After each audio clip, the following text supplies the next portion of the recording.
What's good? So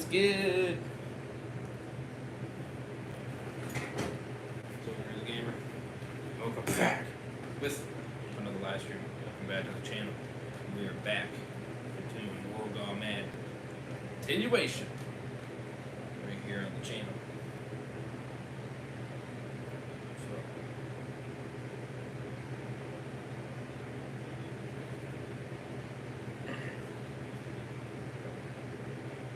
keeping the grind going, my boys.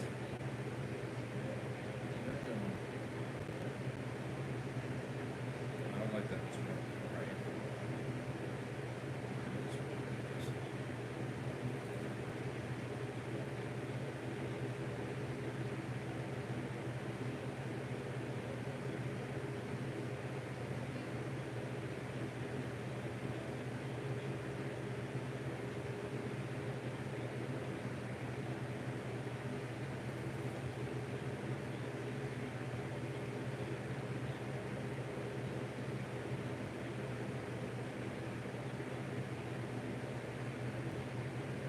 Whoop.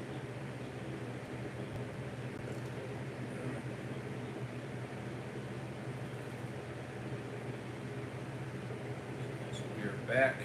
Continuing World Gone Mad. Season 4.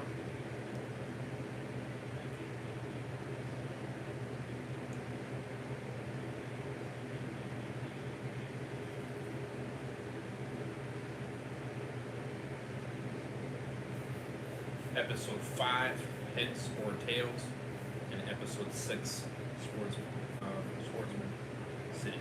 Swordsman City.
So, give me 1 second here.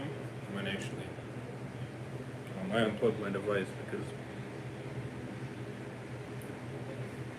battery's 100% already. So we're good here.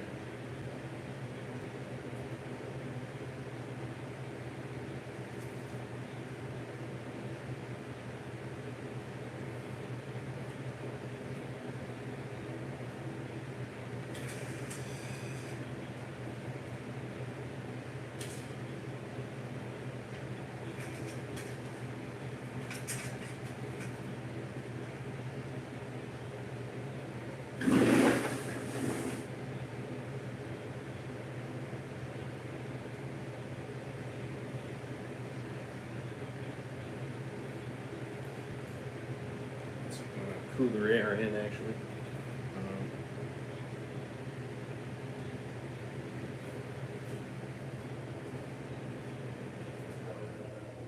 Freaking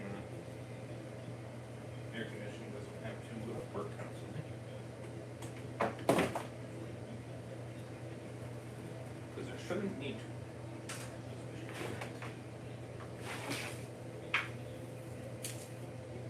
So give me 1 second here. Take a second.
Car noises are not as tremendous.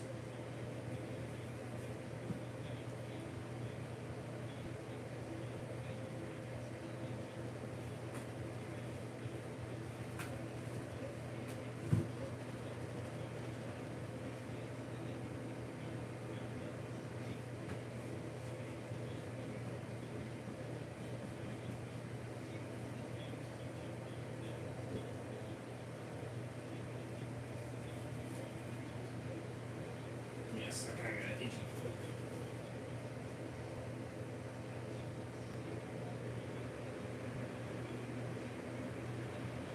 I'll turn up one more notch.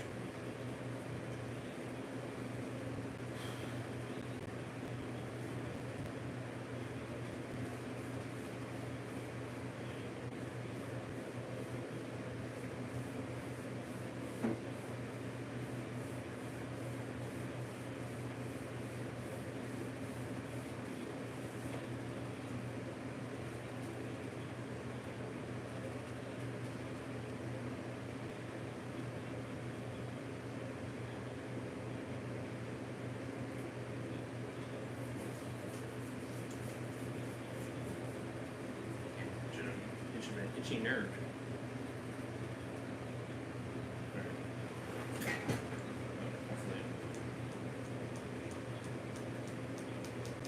Doesn't continue.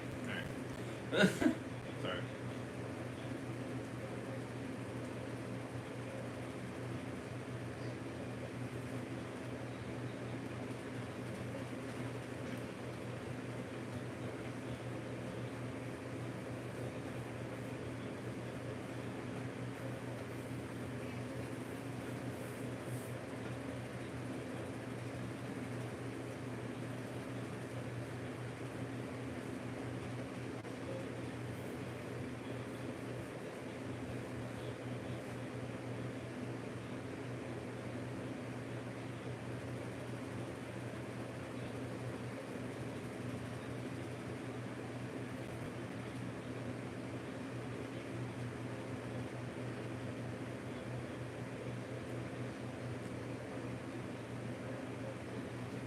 I think soon here in the car turn off.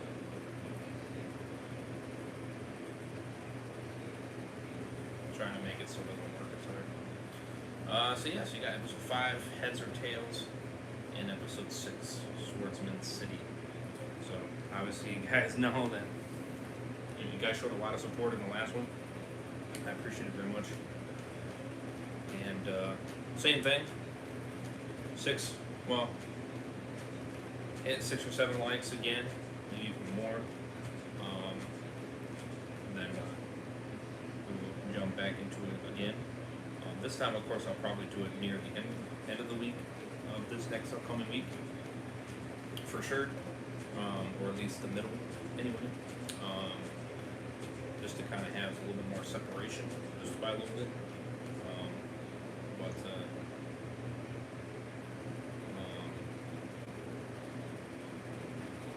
But yeah, so it's kind of the situation. But nonetheless, definitely do subscribe to Dan Reviews. Link is in the description. Show him love and support. All credit goes to him. Excuse me. And definitely do check out his World Gone Mad series for you guys yourself. I think you guys will love it a lot. The playlist, the complete World Gone Mad universe, link is in the description for it. Definitely do check it out. And of course, start from the beginning, obviously. And preferable, of course. Yes. And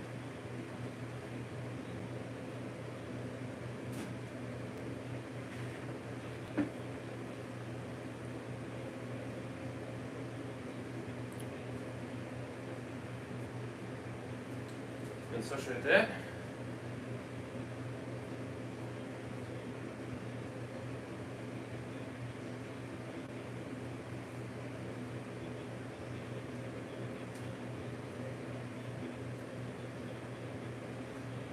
I think pretty soon here I'll turn off.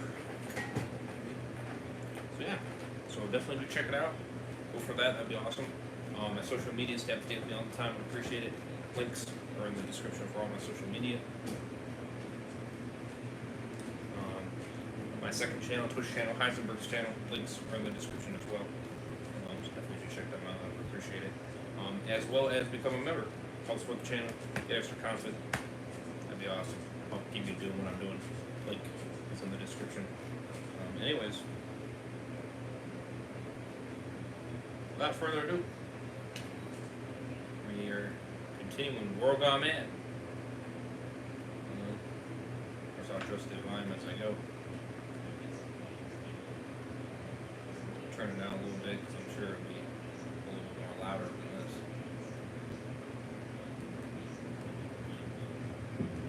So put the like, as always, episode 5, Heads or Tails. I like that we're bringing tails in.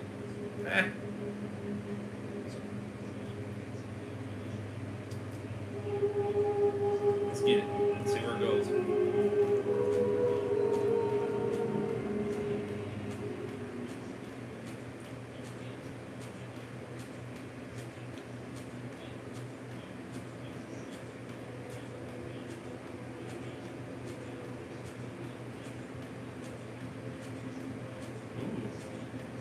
Interesting start so far. Oh, Dan! Flashback to 4 years ago. I love it. He just came right in. Oh, I love it. That's great. I'm sorry. I had to...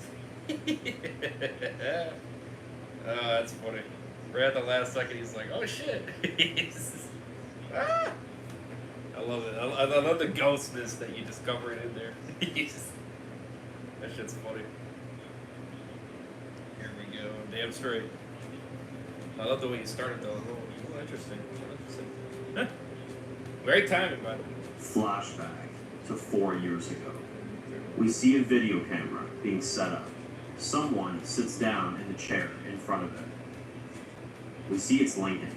He says, "Well, it's been a year. A year since we won the war against the Vipers. I've had a lot on my mind recently. And I'm making this tape because everything is going so well right now and I don't want to place this over everyone else. I've been thinking about where I started back in the early months of the outbreak. Back when the world decided to go mad. You're killing I had me. lost everything, just like everybody else. And for many months, I didn't see a single soul out there. The world was lost. I felt like I was the last man standing. I realize now that God was putting me through a test. I truly believe that my family probably died like everyone else did. There were many times I couldn't find food, so I'd starve for a few nights until eventually I found something. But the months got harder. I eventually found people that I thought I could trust, and they robbed me. And that's when I knew that people weren't who they were before. Safe to say that was my first kill out here in this world. It made me realize how selfish people are now. And hell, I got so desperate for food that I did the same when I met Tom and Billy. But even through that, they saw someone worth saving. And he chuckles and says, and Tom, if you're seeing this, cheers, my friend. As he raises a beer up to the camera. And he says, because of that, I'm sitting here right now. And after that day, it wasn't just about me anymore. It was about the people. It was about family. Not just mine, but everyone in one place together. I've been feeling like my days are numbered recently. Maybe it's just a crazy thought that'll mean nothing, but I just feel like all this will come at a price eventually. I hope it doesn't. But we need to keep our legacy alive. That's why my son Billy will see one day that this doesn't matter how bleak it may seem now. Billy, this is your life. We only get one shot at it, son. Legacy isn't about leaving something for people. It's leaving something in people. And I'm grateful to every last one of you for bringing me back to the man I was. For making me who I am. And I hope I've been able to help you too. This may be it for now. And I'm sending this out to all of you. My friends, my foes. Doesn't matter. You're my family. And I love you all. Lincoln, signing off. Damn. That's crazy. You're killing me. That was the last bullet in my heart. God damn you. We open with an apostle standing guard in a dark hallway. As we hear a slashing sound, the apostle's throat has been cut open. As we see a sword come out through the other side of his neck. As we see blood pouring out of his mouth and spilling all over the floor. As they fall, we see it's Ashley. We see her and Luke running through a long hallway. As we see the blood running down the hall. As they run, they quickly back up against the wall as we see 4 apostles walking back down the hall. Luke whispers, "Are you sure you can do this?" Ashley says, "I have to. I wasn't going to let my brother do what he was going to do to you. I won't watch any more of my brother's family die under my watch." Luke says, "Well, how kind of you.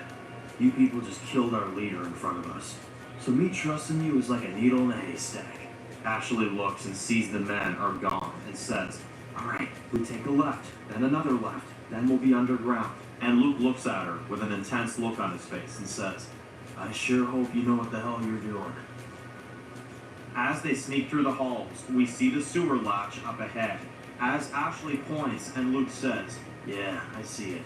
They run towards it, but then we see 5 apostles standing down the hall from a long distance with knives out. Ashley says, "Go, get a head start. I'll be right behind you."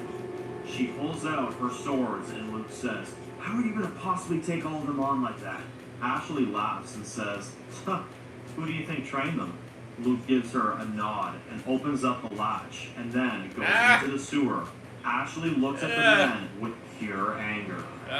They then charge at each other. Ashley jumps and slashes the first two heads up. Then she grabs another one and throws him to the ground. She swings at another one and he slashes her in the arm. She stabs him in the heart and he goes down. Luke sees this happen from far, but then he gets down there. Ashley then tackles another one and sticks her sword in his neck as the blood gushes out. Then, as the last one jumps her and starts punching her over and over again on the ground, she's trying to get him off as she's hearing this ringing in her ears. We see these flashbacks of blood dripping off a tree as she's reliving her brother's death. The ringing stops. She headbutts him, and he falls. She then gets up and picks up her sword from the floor. And the apostle says, "Who in their right mind betrays their own family?" Ashley says, "Betrayal from family hits harder than any other because it taints the understanding of love, fucking loyalty." And she puts her blade in his head. As she hears more apostles coming from a distance, she starts running down the hall. As she starts going down Gotta give you the credit. sewer. Sorry, make me like you now. I ain't gonna cap on that. Damn.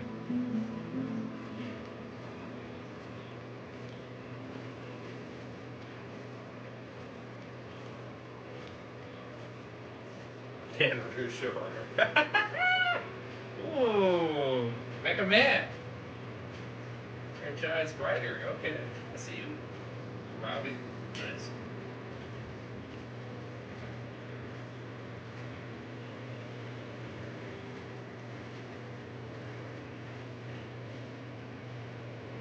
Brixton.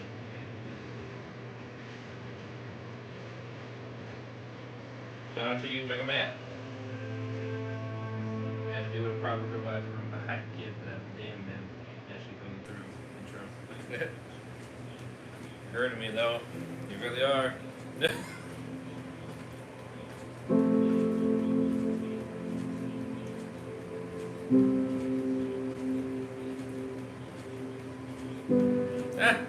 Dave's gone. Nice.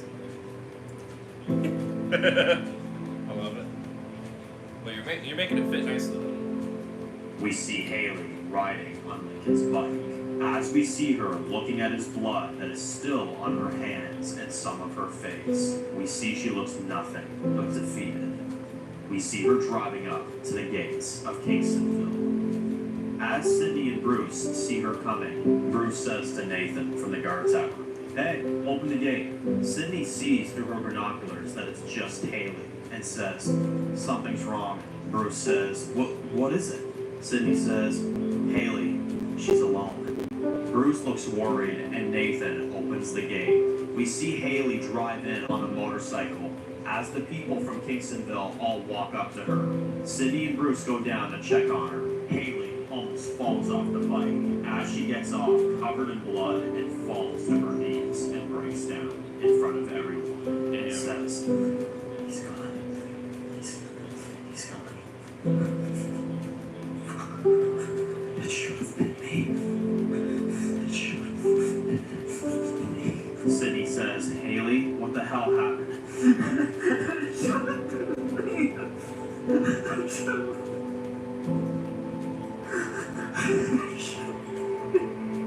And Bruce says, "What the hell happened, Haley?"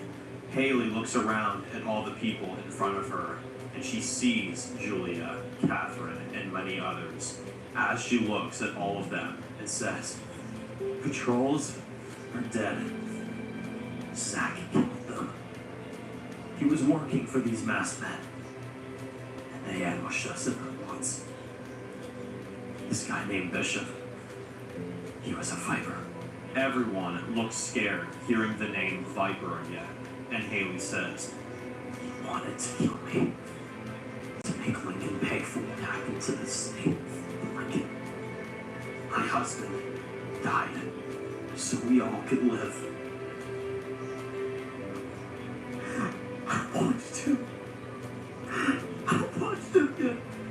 slaughtered by his own brother.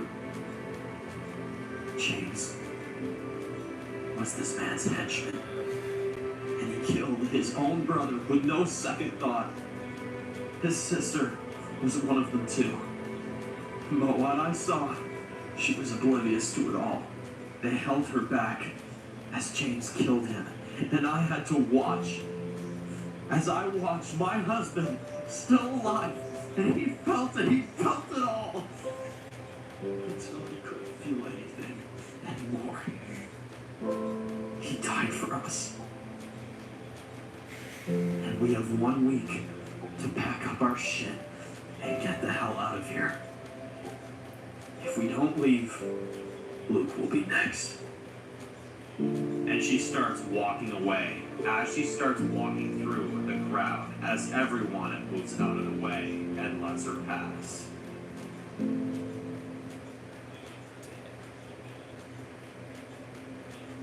Back with Ashley and Luke.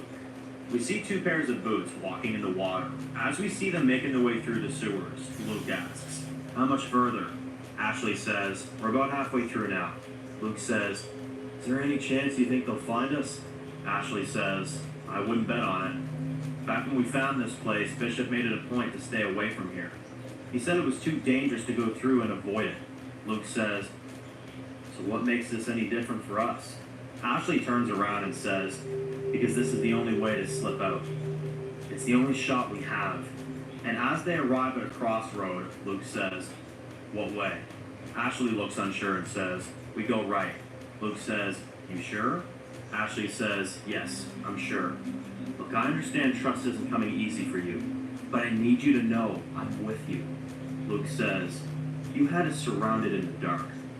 Your leader had us tied to trees, and we had to watch as your brother died brutally in front of all of us. Look, I'm sorry I'm a little cautious here." Ashley says, "How do you think I feel? Bishop and James both lied to me. They kept the truth away from me that Lincoln was alive and that my own brother voluntarily killed him with a smile right in front of me. I can't go back there.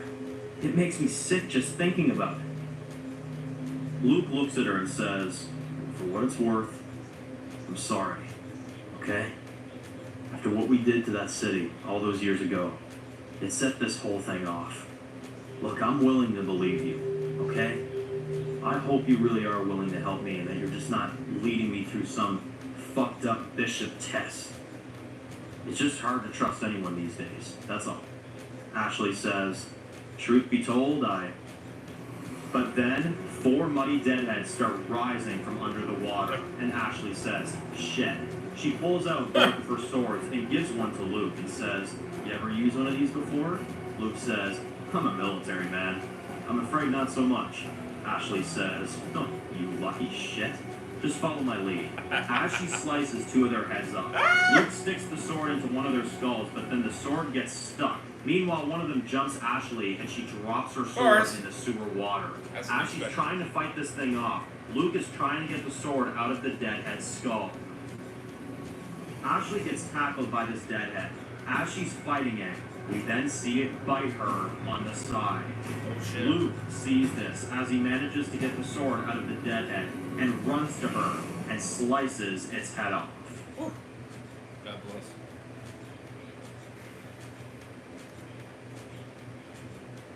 God bless.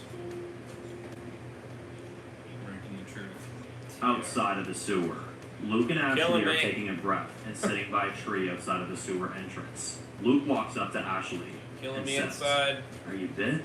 Ashley looks at her side and removes part of her armor and says, "It's okay. It didn't bite through the armor." She chuckles and says, "Huh. Somehow even now, those masked assholes saved my life once again.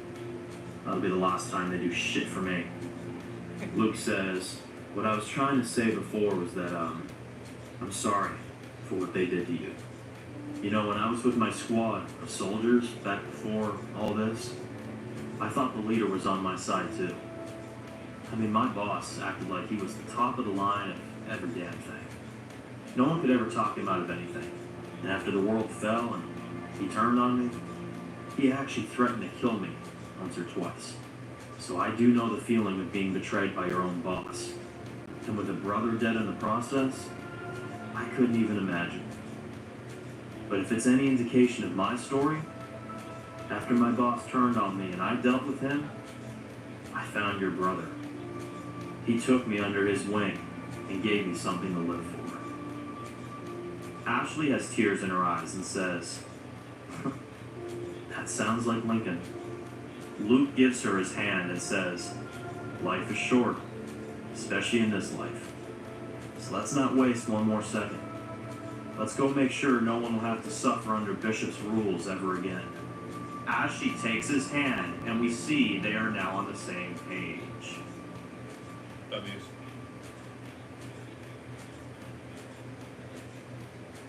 Back in Kingstonville, we see Haley sitting on a dock by a river, all alone, crying.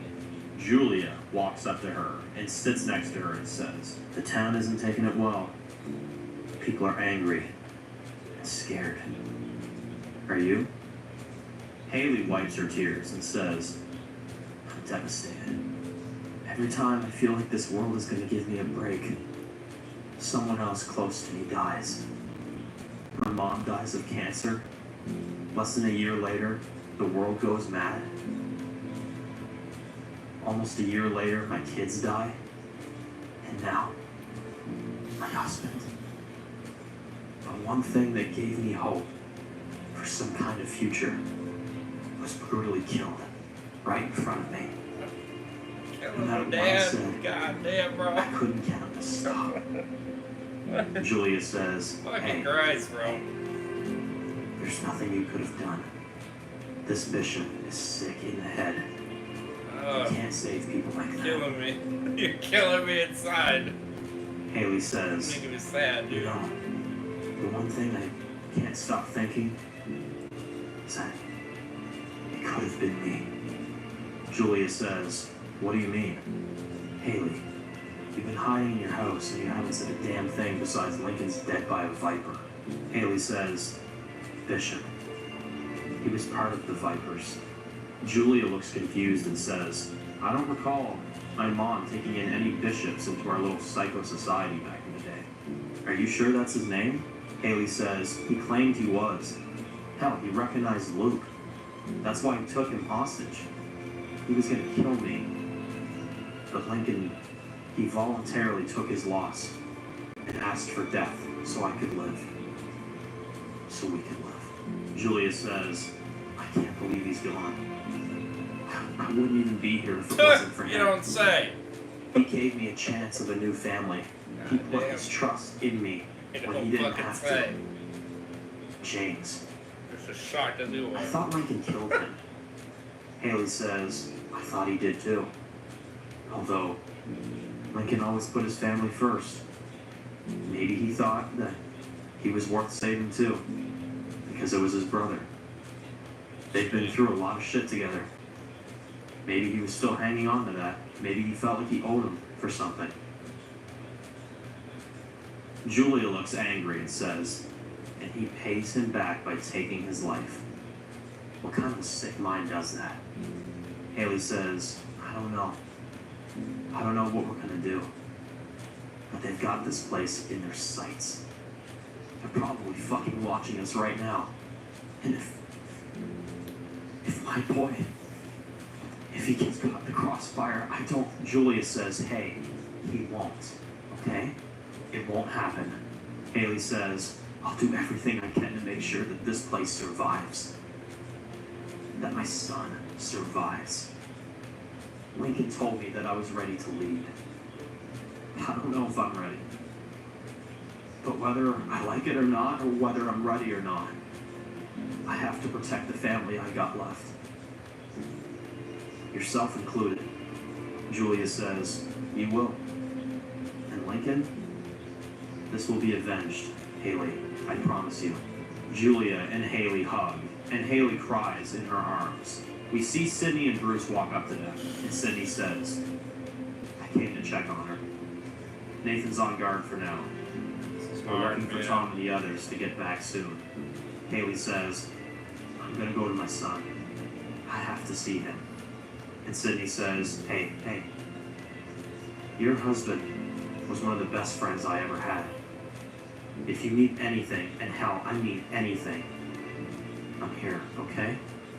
Haley says, thanks, Sydney.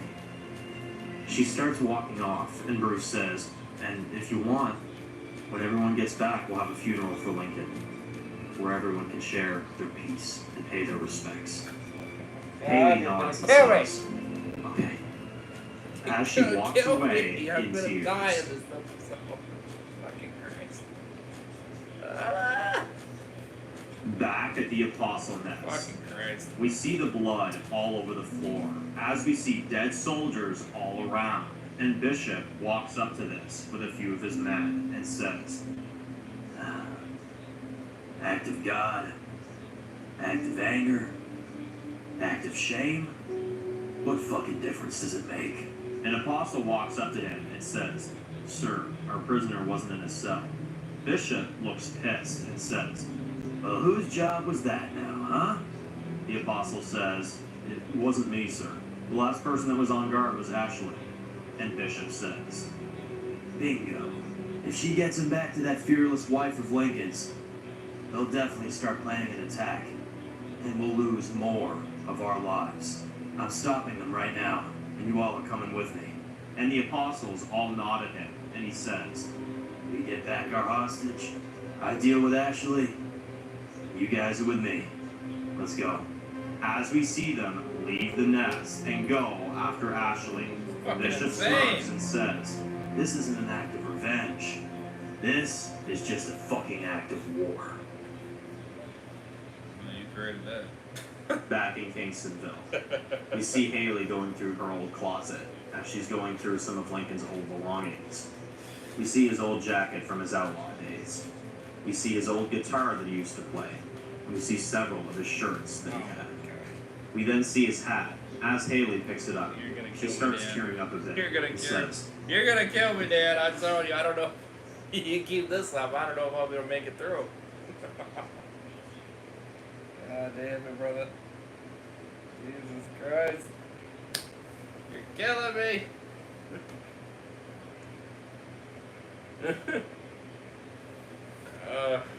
You're killing me, truly. Oh my God. You're making this so hard. Little things, yes. You're making this hard, brother. You're making this hard to continue.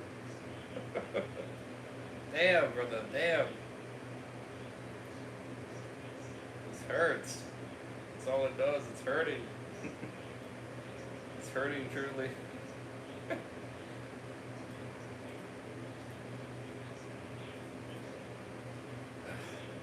Man, oh man. Little does he know, though, thinking that stopping Ashley and such, and Luke from getting there, he doesn't realize that they're probably going to fight anyway. That's the funny thing. He's thinking that they're the reason that they're going to fight, but that's not it, actually. I mean, it would be a substantial help, without a question, but that's not the reason. I mean, she pretty much said that you're going to do whatever you can to protect this place, so that tells you right there that they're going to fight anyway. With or without, you know what I mean? So, I mean, that's what the bishop doesn't think, or he doesn't know. I mean, wow, man. This is a hard one, I tell you what.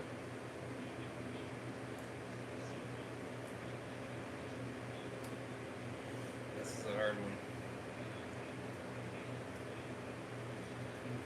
The hunt is on now. Exactly. So fuck it. Unless we're gonna handle Mr. Dave returns. Well, that's true. That is true. Yeah, like I said, I don't think it's gonna make a difference, regardless if Ashley gets there or not. But, good luck hunting her down. I'll be real with you. She's a badass. I don't see her going down. Not anytime soon. If she does, I'll be pissed. Babe, this is yours. And one day I'll pass this down to Billy. Nothing's gonna change that. Promise. We then see an old tape fall out of the jacket pocket, and we see it says on the top, family. We see her sitting down in front of the TV as she looks like she's ready to watch it. But then, she turns it off and we see it's too much for her right now. Billy then walks into the room and says, Mom? He sees her crying and says, what's going on? Haley wipes her tears and says, oh, nothing. You know, I was just about to get supper started. You hungry? Billy says, I guess so. Haley says, you guess so? Sweetheart, you're always starving. What's wrong? Billy says, when's Daddy coming back? Haley looks upset and says, Billy asks again, where is he, Mom? Haley looks terrified and says, okay. Billy, sit down for a minute, okay? As he sits down with her, she looks at him with a sad look in her eyes. She says, Daddy's not coming home, baby. Billy asks, why not? Haley says, Billy, your father died the other day. Billy looks sad and in disbelief because he doesn't quite understand what she's talking about because he's too young to understand. And Haley says, Billy, you know sometimes when he comes over and he plays that video game, Grand Theft Auto, and sometimes a character will fall off a mountain and it'll say something like, Billy says, wasted. I remember. Haley looks at him and says, your father died when we were out there the other night. But he wanted me to tell you that he loves you so much. Billy starts crying and says, no, he's not dead, Mom, he's not dead. And he cries into her arms as we see Haley start crying as well. And they mourn his death together. And Haley says, it's okay, baby. It's okay.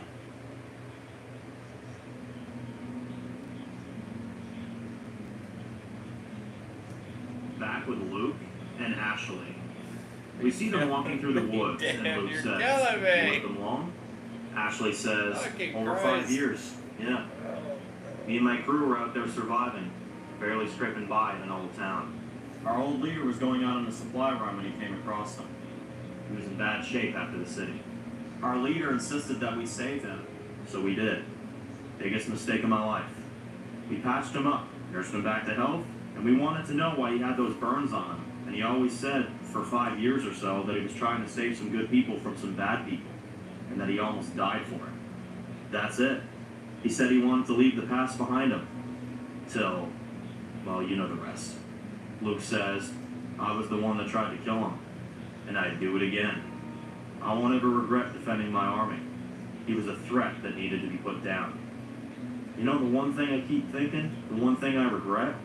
He says, that he didn't burn to death. Ashley says, well, Lincoln died because of it. And had I known my brother was out there, I'd do him the favor. Kill Bishop, and I'd deliver him to my brother myself. So I guess we both have something to regret. They then come across the sign in the woods that says, Ziltramite, your road to survival's destination. And Luke looks shocked and says, you see one of these before? Ashley says, damn it, Ashley. These signs of hope have been all around the area since... Bastard. If only you killed the fucker. Damn it. If only you did it. Bless it. God bless it. I'm just getting made clear. If only she was there and did it. Would have got the revenge without needing Lincoln to help it. God damn it.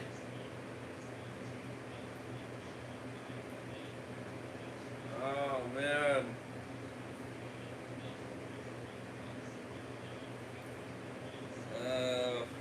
That's a killer, truly. And it's a damn true killer.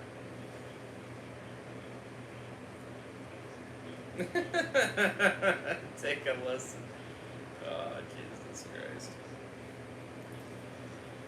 Oh, man. I really wish he did at this point. Fucking criminy, man.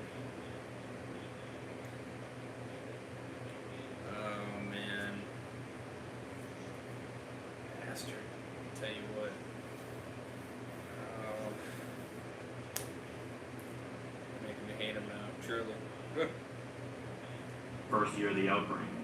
They left these all over, sent messages, hell, even through radio too. Ashley shakes her head and says, broadcasting a place to go on an open channel.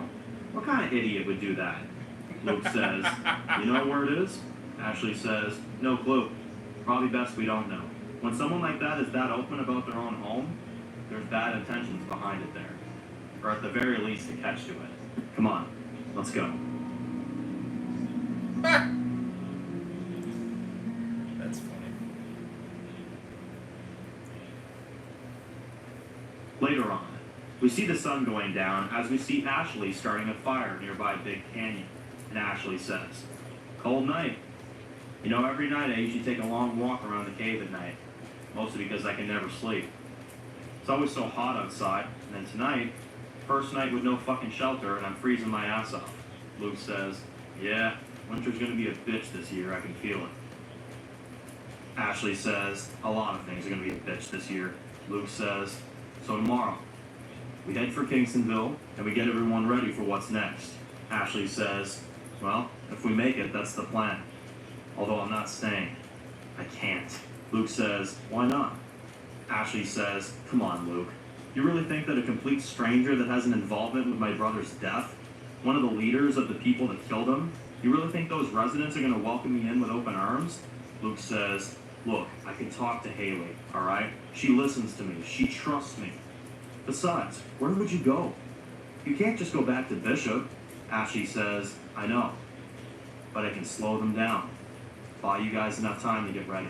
Luke says, you know, I was like you once. I had a partner in the military. His name is Roger. It was looking pretty bad once for me and him. I was going through a rough time in my life. I had just lost my sister of cancer. My family was all split up after that. They didn't know how to stick together. The only one that was still left in my life was my best friend.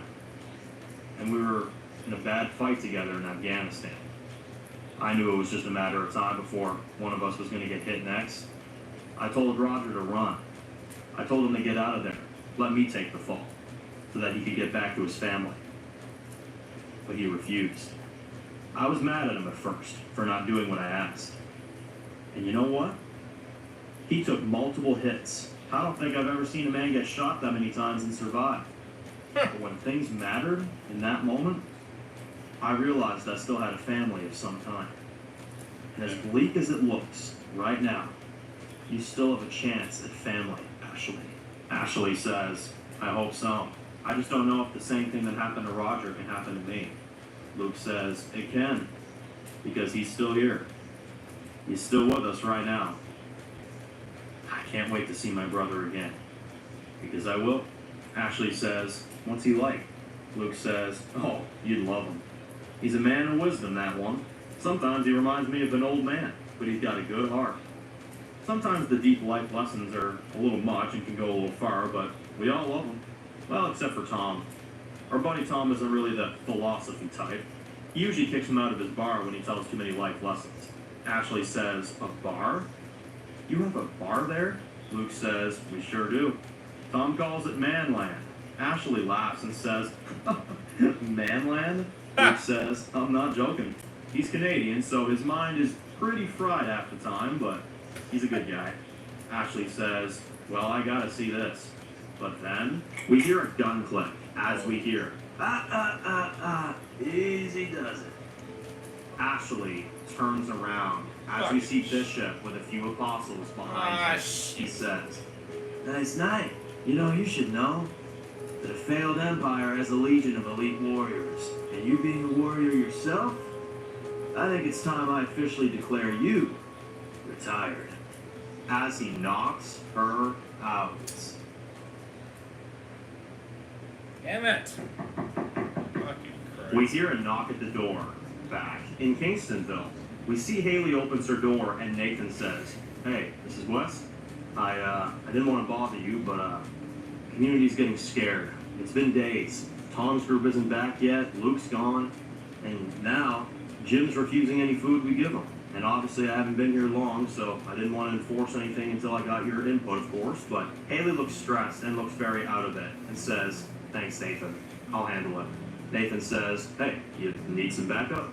Haley says, The way I'm feeling today, you mind? Nathan says, say no more. Lead the way, boss lady. We see her go down to his cell, and Jim sees the door open, and he says, oh, lovely, a visitor. I love visitors. Haley says, you've been spared, kept under the laws of Kingstonville. And the only reason you're breathing is because there's a system. And my husband made that call. He wanted to kill you, you know. But he didn't. Because he believed in the future of this place. Jim says, your husband was running a shit show. But don't worry. I'm sure you'll run him right into the ground, just like he did. Haley says, he gave his life so this place could survive. He was out there fighting dangerous murders while you were sitting comfy and cozy in your little 4x4. So if you don't want to eat, that's fine. You can starve yourself to death for all I give a shit. But I've got bigger fish to fry. She starts walking away. He says, what laws are you trying to make when there's still murder all the time? Laws and rules are dead. I hate to tell you, but it's time to snap back into reality for a minute. Laws and rules are dead. You just haven't seen it yet. You have no experience with that kind of thing, do you? Nathan interrupts and says, oh, buddy, I've been here for a very small amount of time, and you don't even know half the shit that this woman is capable of. So I suggest if you want to keep your teeth for the day, you eat your fucking meals, you shut up, and potentially on good behavior, you could get out one day. Haley and Nathan walk out, and Haley says, he's never gonna change. He's made his choice. I see that now. He beat up a woman because he wasn't happy about the rules here, and how much he was struggling, so took it out on her. His struggles are nothing like ours. That's one thing he doesn't understand. Nathan says, so, you can say that again. But then, they see an apostle standing on a hill outside of the walls. Haley and Nathan look horrified as they realize they're being watched. Haley says, you go left, I go right, we cut him off, we get that son of a bitch. Nathan says, on it. They then start running towards the wall. As we see the apostles running on the other side of it. As they run side by side on the opposite side of the wall. Haley and Nathan jump over, and we see Haley pulls out her machete as she kills a few deadheads that are running towards her, and she kills several of them. She sees the guy running away. As Nathan then blocks him and sucker punches him to the ground, we see Sydney on guard saying, what the hell happened? Nathan says, he was outside the walls watching us. God knows what they're planning. Haley puts the machete to his throat, and Nathan takes the guy's mask off, and Haley says, you think he's alone? Nathan says, I wouldn't put anything past these people at this point. Haley, you know we have to kill him. Haley says, we could. Or, he just may be exactly what we need. Everyone looks confused as Haley takes him hostage. Hard to say what you can do with that one. But maybe Back with Ashley and Luke. Ashley wakes up with a bag on her head as we see Bishop standing there smoking a cigarette. And Luke sees Ashley's awake and she whispers, how long was I up? Luke says, good few hours at least. Bishop says, we're taking you back to the nest and we'll sort things out. Simple. Very, very simple stuff. Ashley says, we should have left you out there to burn. Luke says, I should have finished the job when I had the chance. Bishop says, oh my God, the fucking West family really are the same, ain't they? They just don't shut up. They always have to prove they're right all the damn time. Here's the deal. That place will be mine at the end of the week. Things will hopefully go as planned as I made a deal with Mrs. West. If she doesn't want any more of her family to die, she will do as requested. And everything will go smoothly from here.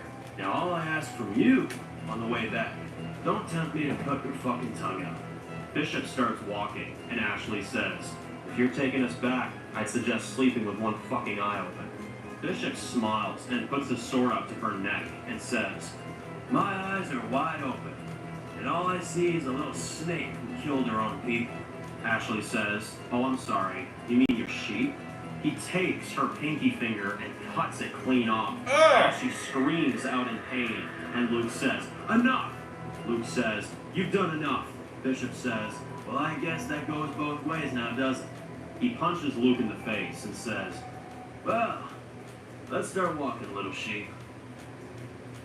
Bastard, dude. We That's see why Ashley's bloody fingers I can't as sympathize it with him now. He's transitions fucking to the insane. apostle locked up in Kingstonville's prison, getting one of his fingers He's cut completely off by lost Haley. him. And she says, "So where are you hiding out at?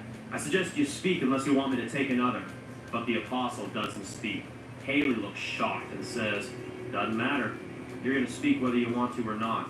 It's really not a choice after all." She then stabs him in the right eye as we hear the apostle screaming out. She punches him and says, "Where's your location? Where did you take Luke? Tell me!" The apostle looks scared and says, Okay, I give up, okay?" Haley says, "Get to it then," the apostle says. "You know, I see what Bishop was saying about you. You're a one-woman army, ain't you? Well, congrats, sweetheart. You got it. It's an old World War II bunker, made to look like a cave. You go down to Dawson Avenue and take a left near the seaside. You'll find it." Haley drops the knife and says, "And that's all you had to say?" The apostle says, "So let me guess. You're gonna kill me now? You know what? Just fucking get it over with, lady. Honestly, I've already felt all the pain I'm gonna feel." Haley says, "Oh, really? Pain? You want to talk about pain? Pain is waking up every day wondering if I'm going to be doing the right thing. Pain is wondering what my kid is going to be like without his father. Pain is the whole fucking world we live in. That, my friend, is pain." Sydney and Nathan are standing there, and she says, "You two, grab a squad. We're going to take a little visit to this bunker bullshit. We're going to get Luke back, and we're going to get all the answers we need." Nathan says, "You're thinking of a trade?" Haley says, "Eye for an eye. Heads or tails. Doesn't matter. Our little burnt friend is going to have some choices to make."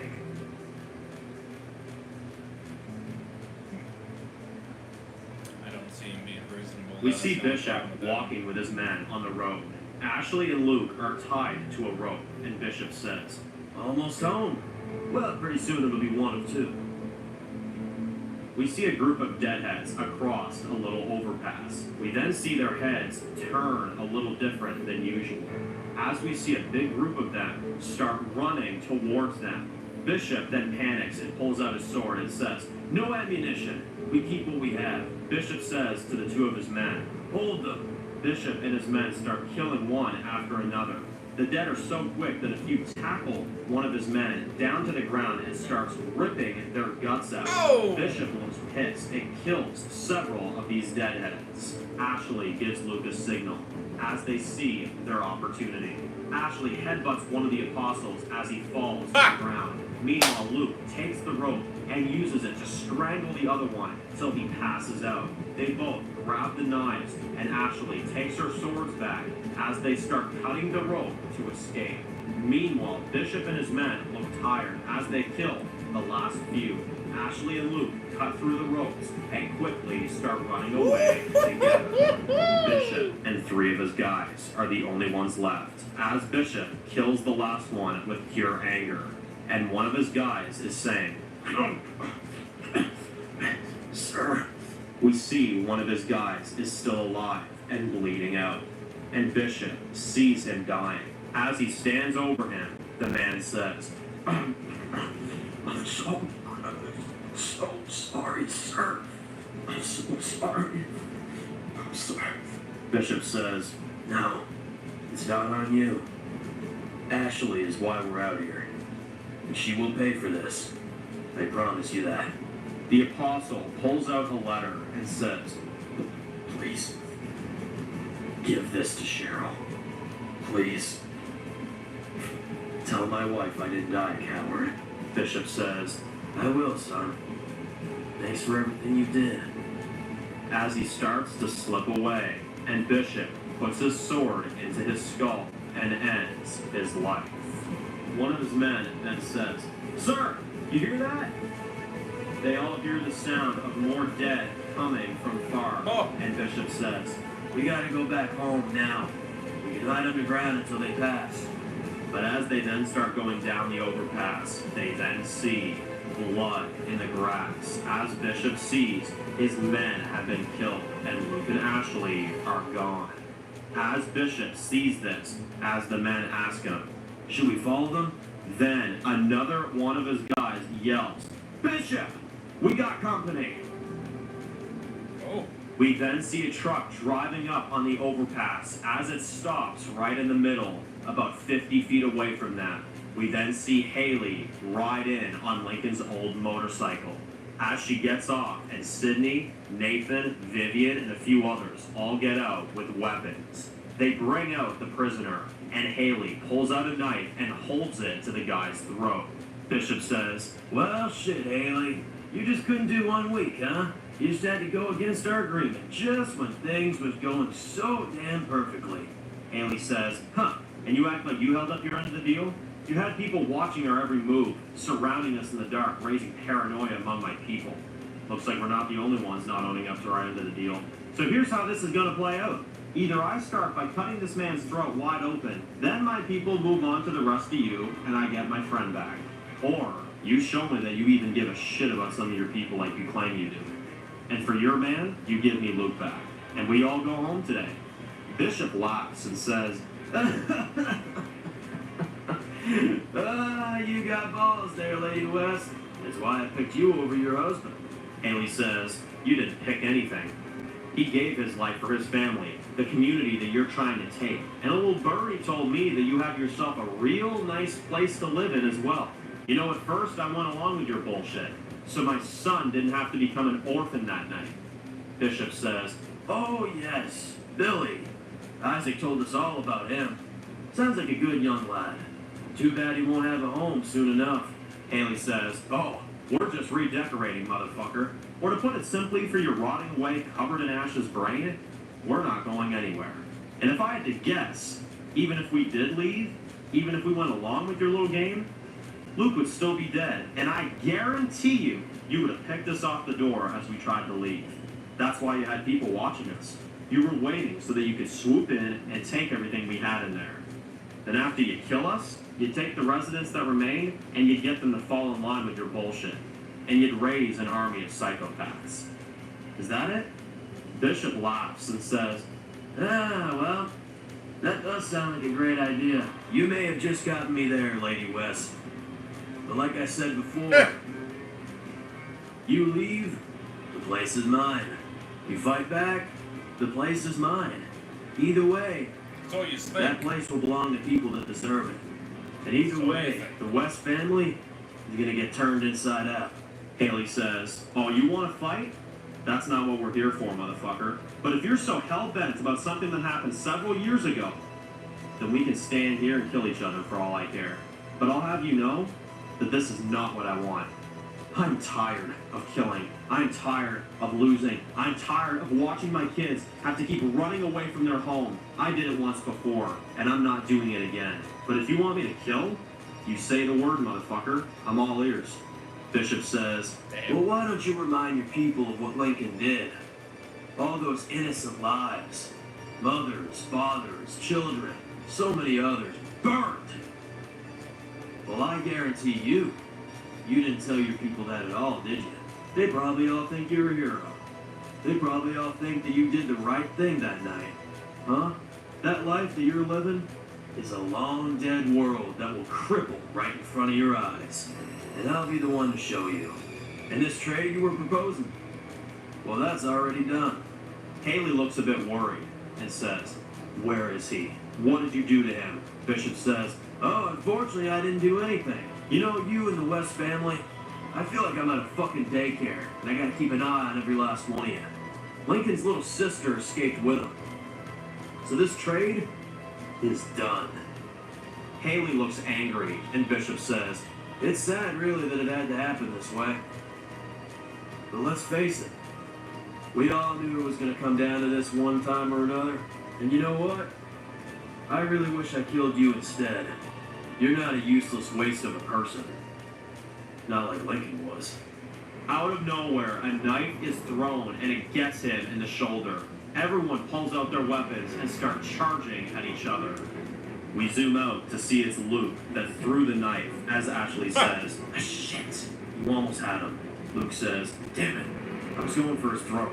Ashley says, yeah, you military guys are really better with guns. She gives him one of her swords, and as we see them What run did you underneath have the him doing? overpass to Haley's side, Well, of course, as he they couldn't run kill up him that there to easily. go What's join the them. odds of that? Haley slits the apostle's throat and pulls out her machete. As she runs towards them, Bishop then takes cover behind a car. We then see Sydney swings at one of them as he tackles her to the ground like she's nothing. Nathan then saves her and stabs one of them with a knife. Vivian takes on one of them and grabs them by the collar and smashes their head against the railing Damn. of the overpass. As we see a lot of Haley's fighters are getting killed. Haley and the others are fighting against the apostles as we see Bishop with his knife in his shoulder up against a car. As he's watching a few of his men get killed in front of him, we then see he looks pissed and pulls out the knife out of his shoulder as he pulls out a sword and starts trying to get to Haley. But then Vivian cuts him off and starts swinging at Bishop. Vivian takes multiple swings at him and misses. Bishop says, a little slow there, lady. Let's see what you really got. She then tries again, but he's way faster. Bishop then says, here, let me help you out there. He stabs her right in the gut, and he looks at her with a death stare and says, you're welcome, bitch. Nathan then covers for her and manages to knock Bishop down to the ground. Nathan gets a few punches in on Bishop, and then Bishop pushes him off of him. Luke and Ashley make it to the other side of the overpass, and Sydney sees them, and Sydney says, oh my god, are you okay? Luke says, I'll be fine. Haley says, there's more coming. We gotta go. Ashley sees more of them are on their way. As she sees most of Haley's men are in bad shape, and she says, go, in the woods now. More are coming. Haley sees more apostles are coming and says, go, now. Damn. We see them all running into the woods for cover as they run a good ways away, and Haley says, they're right on us. We can't let them catch up to us. Ashley stops and looks back and then hears them coming from a distance and says, you all go. Get back to your people. Get them ready for what comes next. I'll hold them off for as long as I can. Luke says, no, I can't just let you. Ashley says, there's no time to argue. Not if you want to live. They're gonna kill you all. I can slow them down for as long as I can. I can buy you enough time for you to get out. Haley then looks at her and says, thank you. And Ashley says, it's what my brother would have done. Now go. As we see Haley and the others all on the way, come on. as Ashley sees them flee, Killing me, she dude. picks up her sword and stands there, ready to take them on. Christ, As she brother. says, thank you, big brother. This one's for you.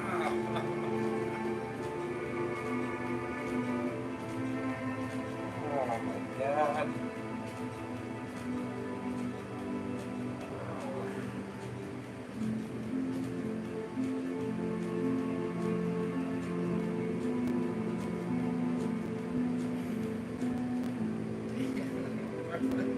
You're killing me. You're killing me. Fucking Christ, bro. Oh. Man, oh man. I'm dying inside. Oh, Jesus Christ. Oh, man. You're killing me, Dan. My heart is being ripped apart right now, brother. Come on, you can't take this even further. Come on.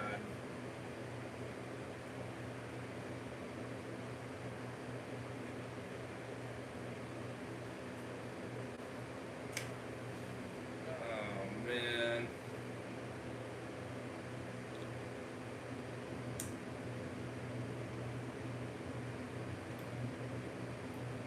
Ashley just soloed her other role, taking this to him. The fight is on. Ashley's doing what he needs to do. W's Ashley. Yeah, 100% W Ashley. Damn, man. That's insanity, bro. Truly. Next episode we have Army, I'm back.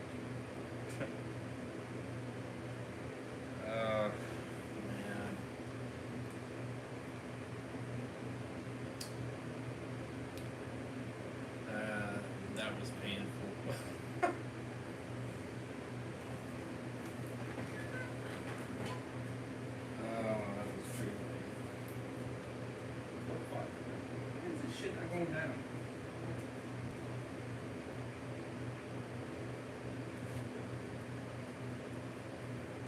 Shit's some great ass shit, I tell you what. Alright, turn it up one more. That's ridiculous.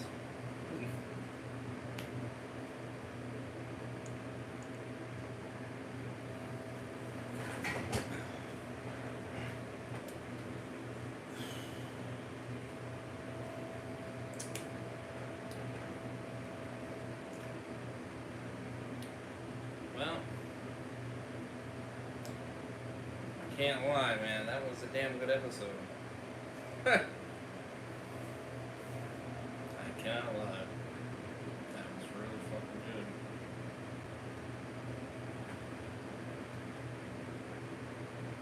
Of course he wasn't gonna kill him right away. That would have been too easy. Of course. Of course. We can't freaking do that, can we? We cannot do that. Oh no!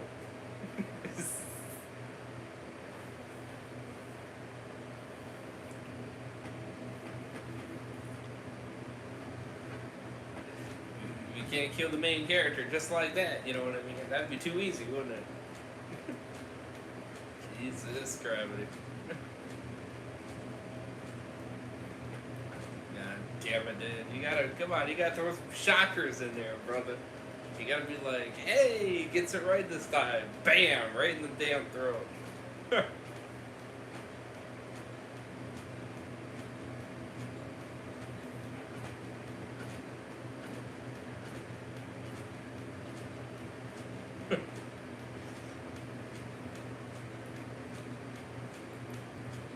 Oh, man. You know, damn Daryl, he would have had that shit spot on, baby. Oh, shit.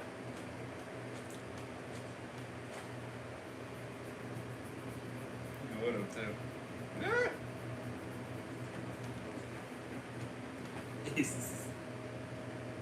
Fucking shit will happen. Oh, I'm sure of that, but damn. That would have been a twist, though. I would have said that right there, Dan. That would have been a twist. That would have been a good twist. That honestly would have shocked me, actually, if you would have done that. If the knife would have actually went right through his throat. Now, that would have been something, brother. That would have been like, oh, shit. No way. That's 1 in a million. You know, that would be 1 in a million. Or you actually get it right for once. Or the freaking villain didn't have plot on him. Yeah, if we need any more proof, actually, pull me to our group. Well, I'm positive of that, but what you're indicating, though, is she gonna die? And that's... No. That's what it seemed like to me. You gave me to like her so much, now you fucking kill her off like this. It's fucking unreal. I didn't think you were gonna kill my homie, but you did that. And I'm trying to push on. But now you're gonna add her into the mix? What the fuck are you on? Damn! How much more hearts can you keep breaking? Jesus, gravity. My heart is fragile right now, my man. You're killing me. You're killing me. Jesus. All I can say is enjoy 406.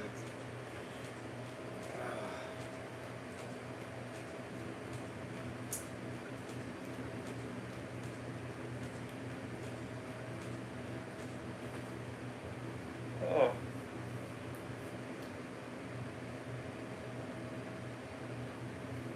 Well.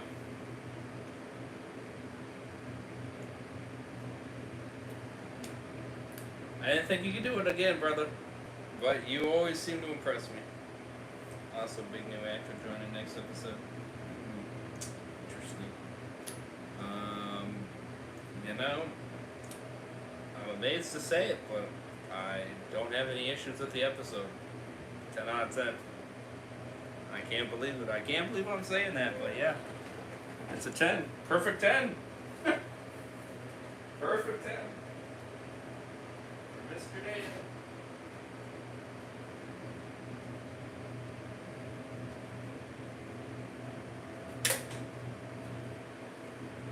Perfect 10 for Mr. Dan.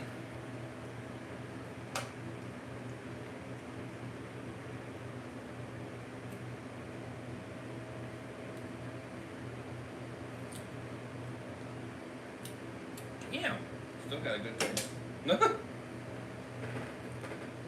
It's pretty damn good. Wow, credit to Monster. They keep their freaking flavor. That's impressive.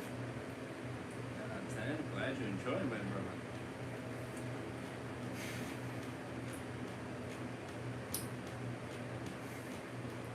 Doesn't change my 7 out of 10 for episode 3.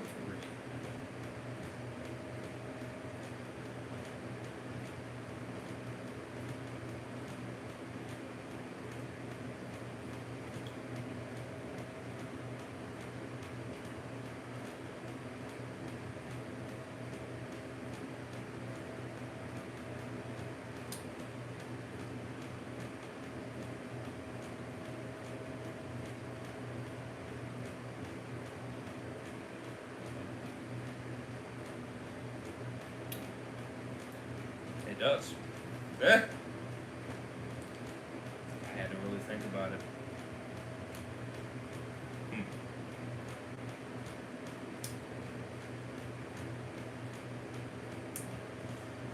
It does. I'll be damned.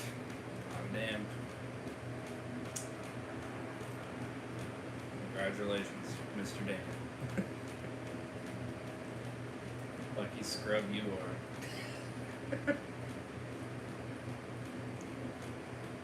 I will be damned. Especially that scene in the beginning. I will say. That was definitely a different perspective on the situation. With him, with why he does things, and everything like that. Damn. Updated rating.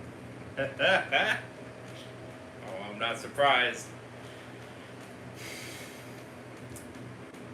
I'm trying to see though.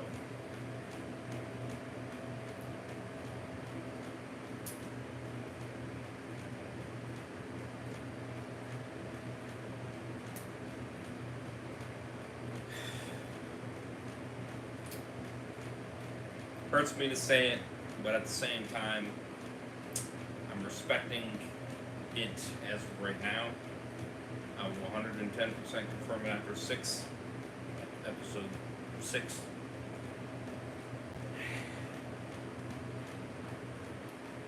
But after, seeing this whole situation be more played out, she handles it, seeing these things play out.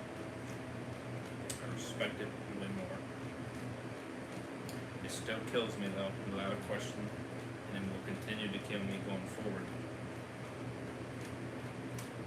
I change it from a 7 to a 9.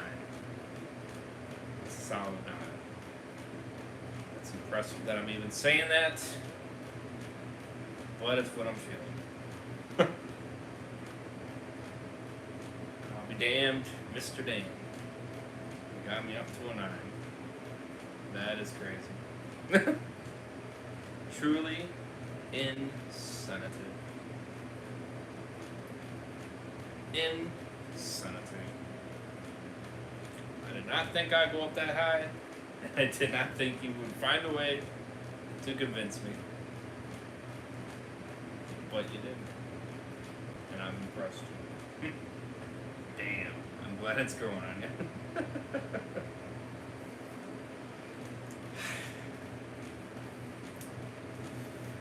Well, it's more of the perspective of the way this episode played out is what really got me to change my rating and how things went.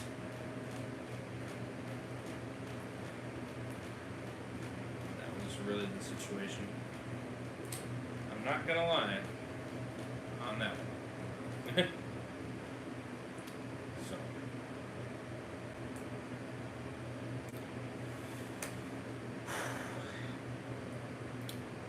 Insanity, I will say.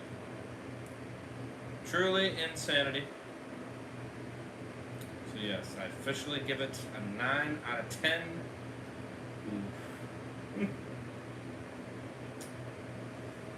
Damn. I will 100% confirm it after episode 6. But yeah.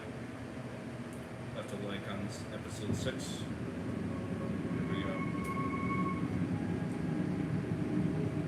We're going to see our homies in the city. We have a big one coming. Excuse me. Crazy.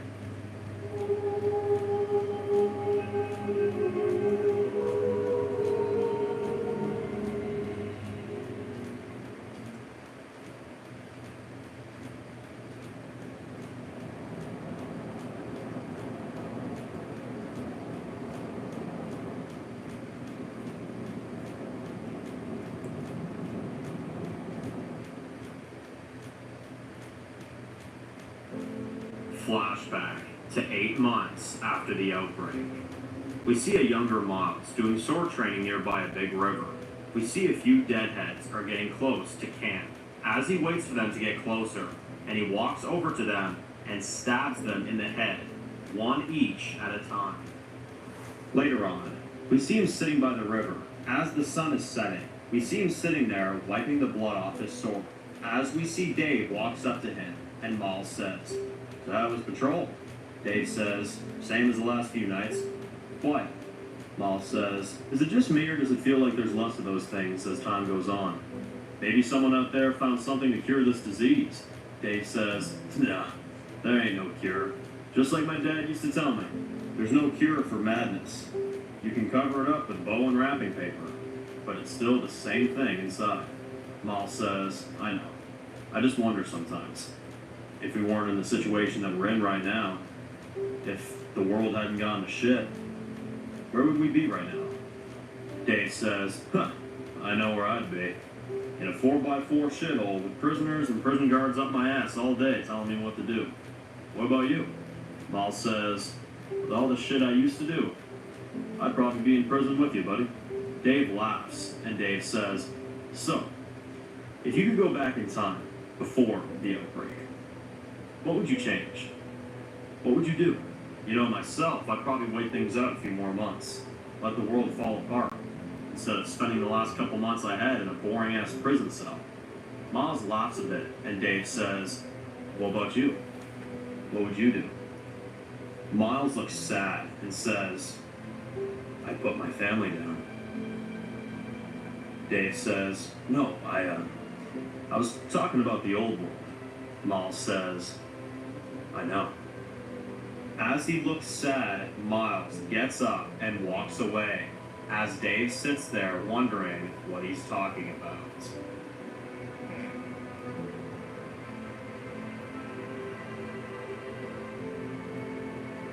And now currently, we see Miles laying awake. As he looks upset, he says, "I'm gonna make it right, Monica.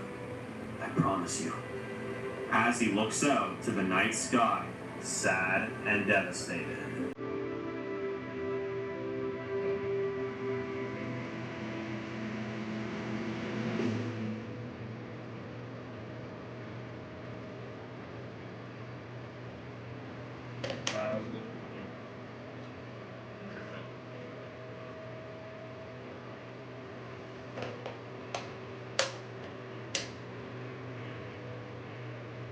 Hit that like button, appreciate it. Go for 6 or 7 likes. That'd be awesome.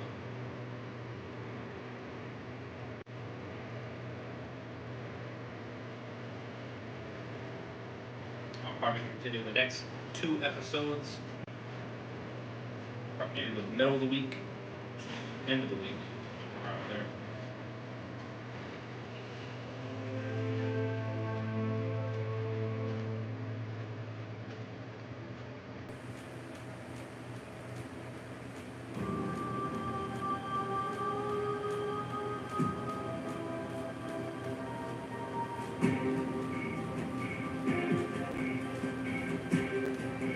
Back with Ashley.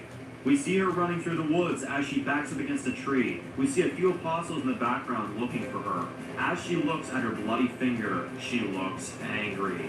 Then one of them comes up behind her. Then she swings back at him, and the apostle gets his stomach cut open as his guts spill out. Damn. Then she cuts his throat and kills him.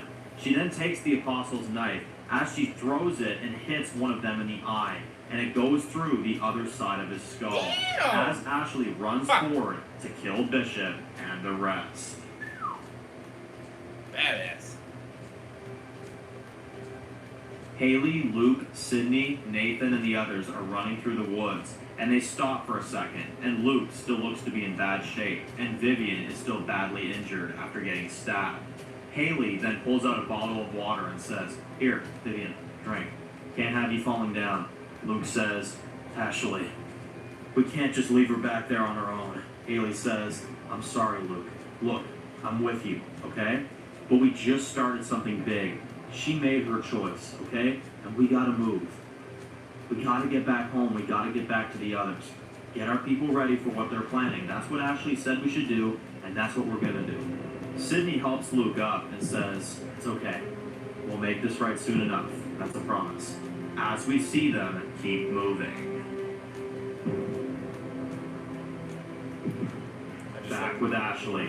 We see her slice up 2 more apostles as she makes it back to the overpass. She climbs up the hill to kill Bishop. We then see Bishop on the overpass putting his sword through his dead men's skull so that they don't turn. But then he hears, "Looks like it's just me and you, asshole." Bishop turns around to see Ashley covered in blood as he laughs and says, "A sword duel. It'll be my fucking pleasure." As he stands there ready and says, "So where are your friends? They leave you behind just because they don't trust you?" Ashley says, "They're gone. Don't think about them. It's me you're gonna have to worry about." She then swings at him and misses. He swings back and misses as we see they're fighting back at each other, and they're very evenly matched. Ashley says, "I trusted you. I believed in you. I fucking saved you." Bishop says, "Well, here, let me save you from a group that'll live a short-term life." He kicks her down and tries to stab her. She kicks him in the leg as he falls to the ground. They then hear the sound of the dead. As they then turn around, we see several deadheads running towards them. The dead get in the way of both of them. As they have to scatter, each of them fight off several of the deadheads. The horde overwhelms the overpass. Ashley clears a path and runs away. As she leaves and runs away for her life before the dead kill her. And as Bishop is left for dead to fight all of these deadheads on his own. God bless it. You brought some humanity back to me. Thank you, Dan. I was very nervous. I was very scared.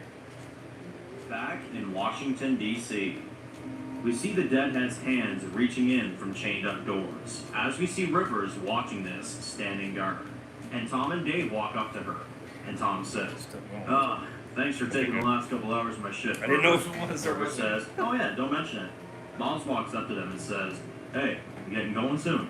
Dave says, "Yeah, in a few minutes. Today's objective, we make it to the warehouse. It's just a few blocks down from here. We get the supplies that we need for the repair.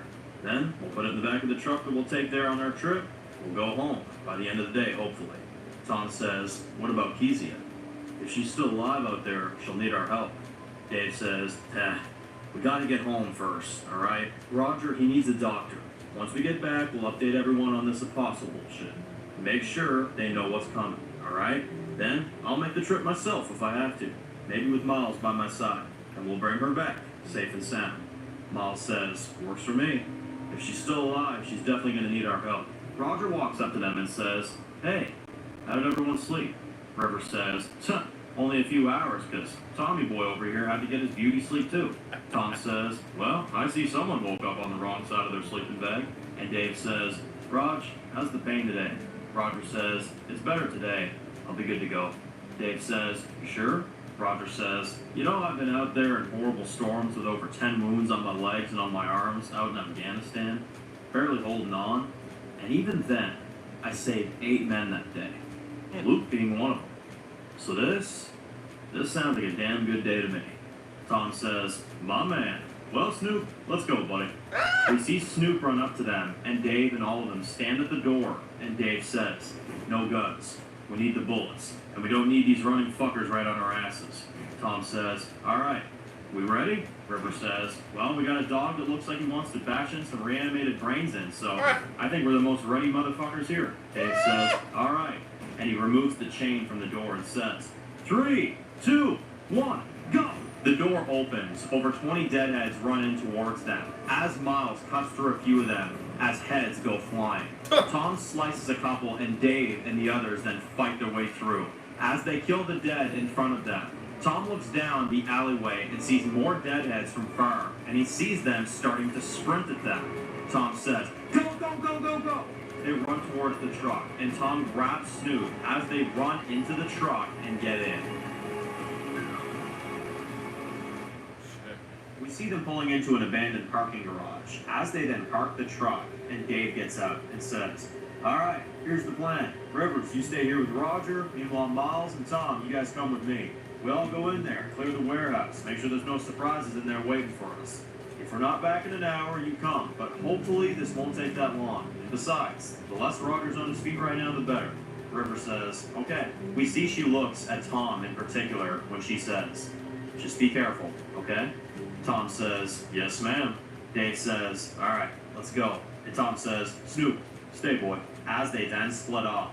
But as they walk off, we see the shadow of someone watching them from the floor above. What the fuck is that? And she did well indeed. Back with Haley and the others. We see them walking through the woods. We see Vivian isn't doing so good. And Nathan says, Haley, we gotta stop for a bit. We can't keep up like this. Haley looks out into the distance and sees an old diner from far, and she says, there's an old diner up ahead. Can you make it there? Vivian says, yeah, I think so. As they keep moving, they then enter the diner. As we see Nathan helps Vivian sit down, Haley says, all right, there's got to be something in here we can use to stop the bleeding. She then goes out back, and Nathan looks at Vivian's wound, and he says, you all right? Vivian says, well, I'll say this. It was nice finally getting my hands on that son of a bitch. Even if this was my last fight. Nathan says, hey, don't say things like that. Okay, you're going to be fine. Vivian says, Nathan, look at us. Several of us need medical attention. We're badly banged up, and I'm slowing you down for Christ's sake. You may not have a choice. Nathan says, a choice to what? Leave you behind? Is that it? Vivian says, to what you may have to do. Nathan says, no. It won't come down to that. I won't let it. Vivian says, you may not have a choice. Nathan looks upset as he sees how badly she's bleeding.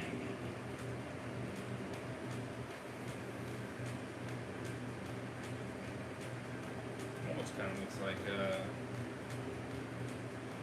that one movie.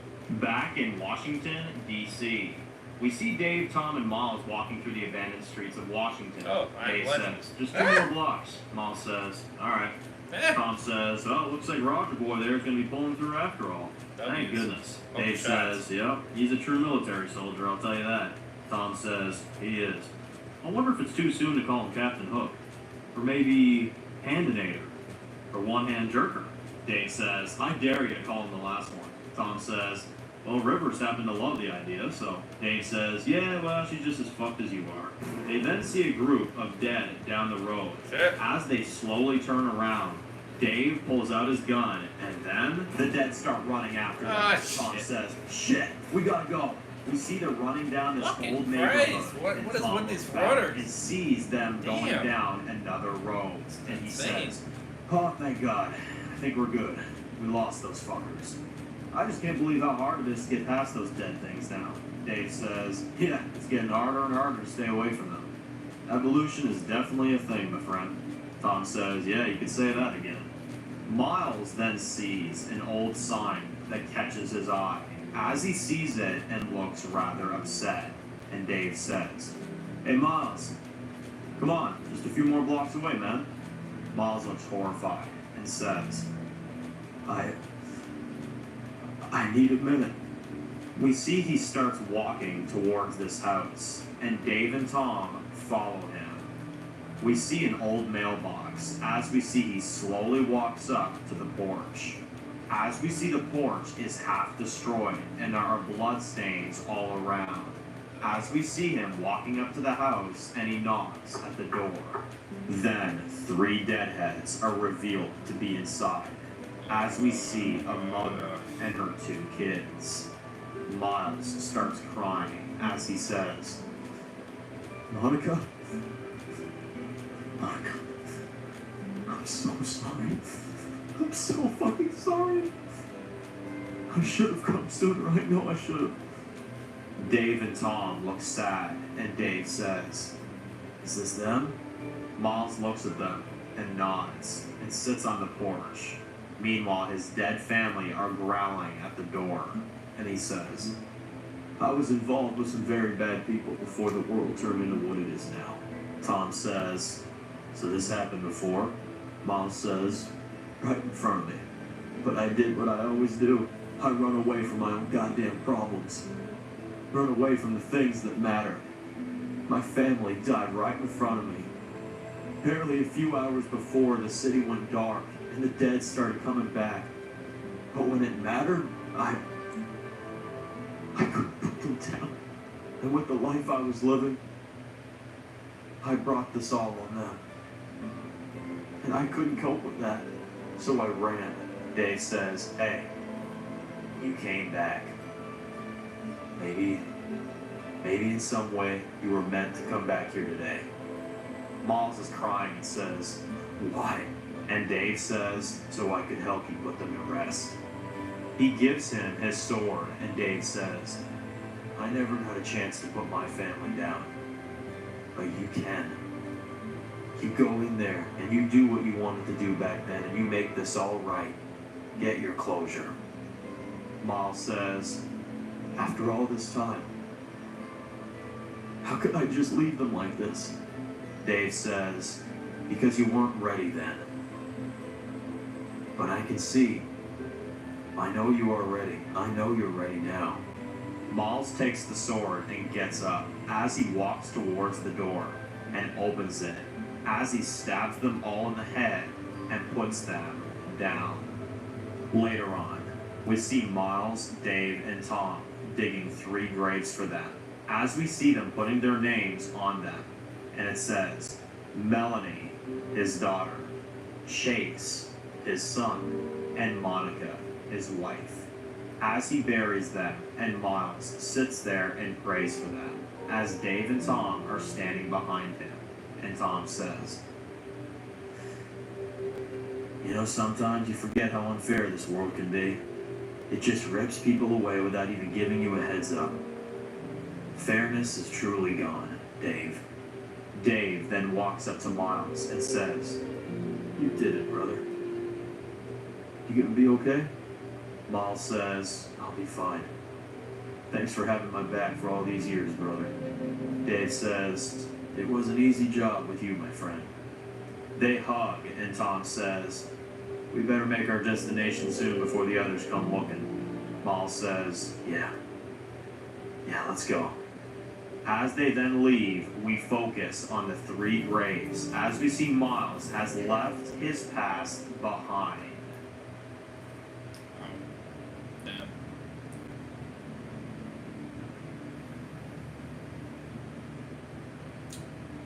Damn.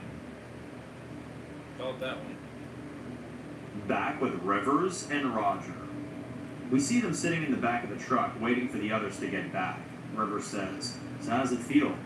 Must feel strange. Roger says, you know, it still feels like I have both hands. And then I reach for something and I'm like, holy shit, where the hell is it? Rivers chuckles, and then she sees a quick shadow of someone through the rear view mirror, watching them from far.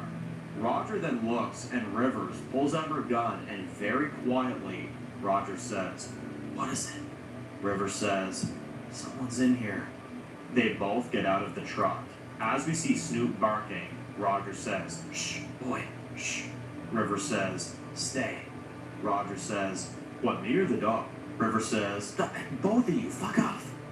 Rivers starts walking down this parking garage to see who's there. As she's walking through, we see Roger pulls out a knife as Rivers is walking through. She then sees an old teddy bear from what looks like a child. As she then sees dried up blood in a baby seat in the back of one of the cars. We see that horrifies her. As she then turns around and gets pistol whipped by someone and falls to the ground. Rivers says, "Ah, well, nice to meet you too there, dick." Roger comes running in, and two of them point their guns towards him too, and a woman says, "Put that knife down, now!" Rivers nods at him, and he does it. As one of the men says, "Colin, we caught two of them." Colin walks up to Rivers and clicks his gun and says, "One is good, two is even better. Now let's dig deep and find out who these intruders really are, shall we?"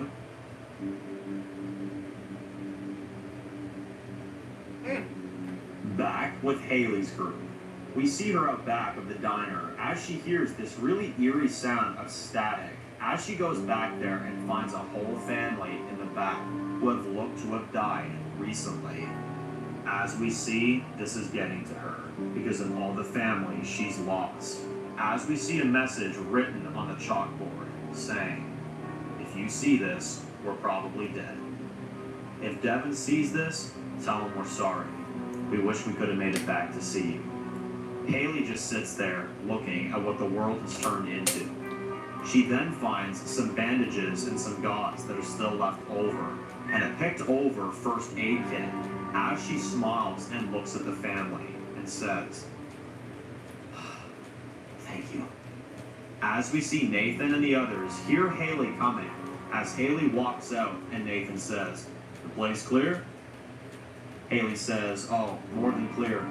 I found bandages, found a first aid kit there in the back too." Luke says, "Seriously, how in the hell would that still be around, not picked over after all these years?" Haley says, "Yeah, I thought the same thing. There was a family back there that had died.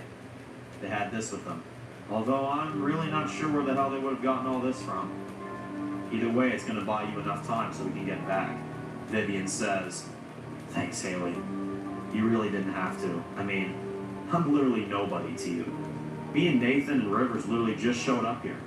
I wouldn't have blamed you if you wanted to leave me behind for your own people." Haley says, "I don't leave my people behind. You're one of my people. That's how Lincoln saw it, and that's how I see it. You're just as important to me as anybody else in this room. That's what my husband always did when he was running things. And no matter how bleak things may have looked, he never left anybody behind." As we see her help Vivian, and she says, "We're going to head back for home in 15 minutes. Everyone rest up. We should be back by sundown." As we then see them leaving, we see another Ziltramite sign as we then see a few bottles of spray paint on the ground next to the sign. As Haley and the others walk across the train tracks.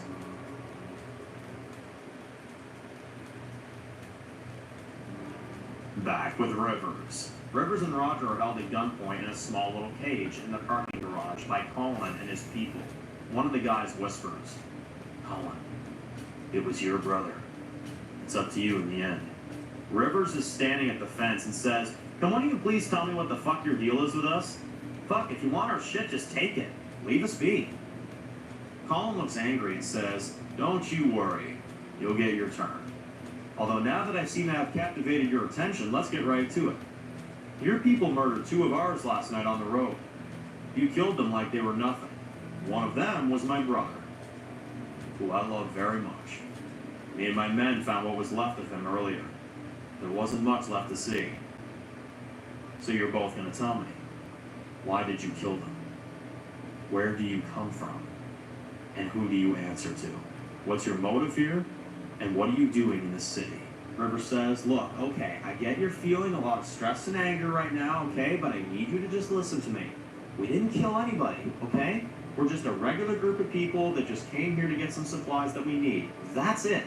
This doesn't have to end ugly. Colin says, everything ends ugly, man. That's why it ends. You know how many people are still living in the city? Rivers doesn't answer, and he says, none. The place is obliterated. There isn't a single soul left in here. It's been that way for a long time. Now, my brother gets killed by raiders, and then the next day, I find you two hiding out here nearby the same street that it happened. Roger says, well, ain't it a fucking small world after all? River says, Roger, calm down. Look, I know you don't want to trust us, okay? Rightfully so. Roger says, I'll take your heads off soon enough. You have 5 more minutes to let me the hell out of this cage. River says, Roger, shut up. You're still not thinking straight, just shut up. I've got this. Colin says, actually you don't. And either way, you're going to tell me everything I want to know. Because you're not getting out. You're nothing but a rat in a cage. River says, rat, huh? Okay. Well, how's this? We've got a lot of people out there searching the city right now. And they're going to come checking in soon. And if you kill either one of us, or both of us for that matter, you'll have an even worse target on your back than these raiders that killed your brother. Trust me on that. But if you let us walk here today, we'll act like this never happened. Right, Roger? Roger doesn't answer. He says, fuck, whatever. Colin says, and why would I believe a word you say? River says, dude, look at us. You have a guy with one hand and a fucked up brain. You got a dog over here that's high out of his mind, and a blonde chick with a leather jacket. I mean, how much more generic can you get? Colin then slowly starts putting his gun down and says, lower your guns. Lower your guns. His people drop them, and he says, they didn't do it. And Rivers looks relieved and says, thank you. Although, for our people's sake, and Christ, for your own people's safety, who did do this? Colin starts breaking down a bit and says, these psychos dressed in black. They wore these lit up, like, neon-style masks. And they just came in there and killed them. For no apparent reason.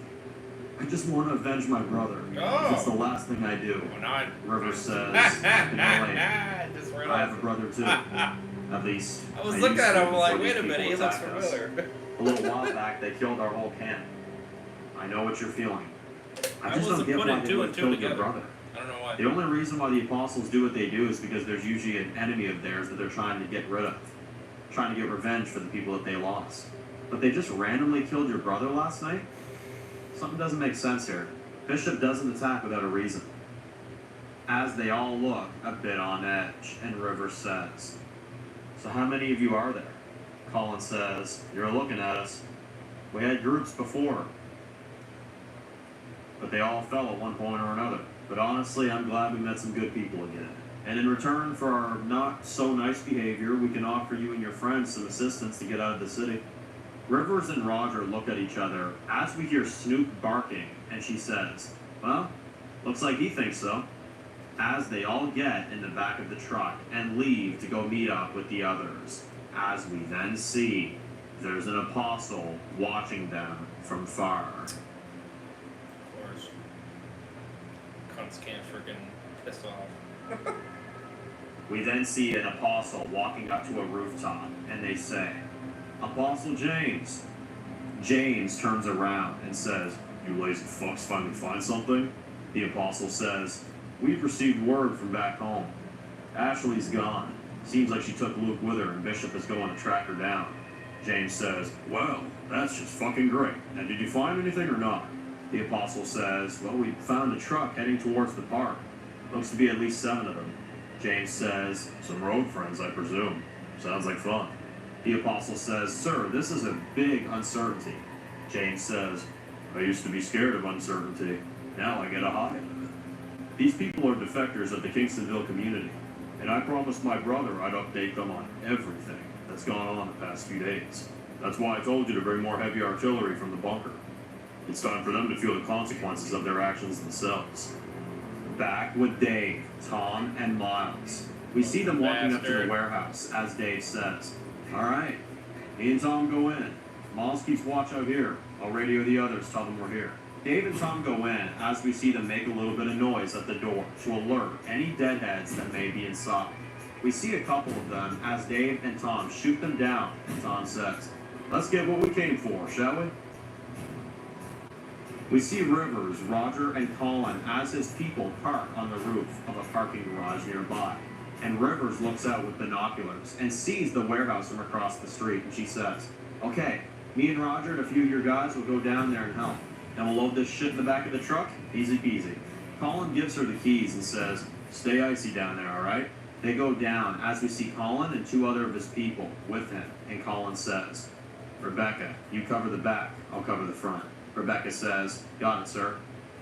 Dave and Tom are walking through, and Tom looks at all the metal bar and wall pieces and says, "Oh man, this'll work wonders. We'll take it all. Alright, radio Rivers, tell her it's safe to come down." Dave then radios Rivers. As we see her driving, she picks it up and says, "Tom, you there?" Dave says, "Yeah, it's Dave. Look, we found the warehouse. We'll need that truck ASAP." Rivers says, "Cool, I'm on my way." Side note, we found a few new alliances in the city. Dave looks concerned and says, "What kind of alliances?" Rivers says, "Ones we may need." Over and out. Dave says, "Oh, fucking Rivers, god damn it." "Well, Tom, looks like we got some more friends in the city after all." Jesus Christ. Tom says, "Cool beans." Rivers is driving as Roger looks out the window up top. As he sees a brick is thrown and Rivers takes a quick left. As we see the apostles are trying to run them off the road. Rivers says, "That's them. They found us." We see their tires get shot up as we see them get run off the road. They all get out of the truck and start firing back. Some of Colin's men cover for Rivers as she grabs Snoop and backs up against an old taxi. As we see them getting shot at, Rivers shoots two of them in the head and backs up against the car. As more are firing at them, we see her say, "We gotta move. On foot. The warehouse is just down the block. We gotta make a run for it. You guys go, okay? I'll cover you." Roger says, "No fucking way. We leave here together." Rivers says, "There's no other way." She picks up her walkie and says, "Dave, this is Rivers. We're under attack. I repeat, we're under attack." Tom says, "No." He grabs the walkie from Dave's hand and says, "Rivers, where are you?" Tom looks very scared for her, and she says, I'm half a block away. The apostles are trying to kill us. We got..." She cuts out, and Tom looks pissed and says, "Hang on, baby, I'm coming." Dave sees how much Tom cares about her, and Dave loads his gun and says, "Well, what are we doing here? Let's save her." As they run out to go save them, Rivers overhears this on the other end of the walkie and smiles as she protects fucking Snoop. make it happen, Mr. And Dave. out of nowhere, Fucking apostles are Dave. being sniped one by one.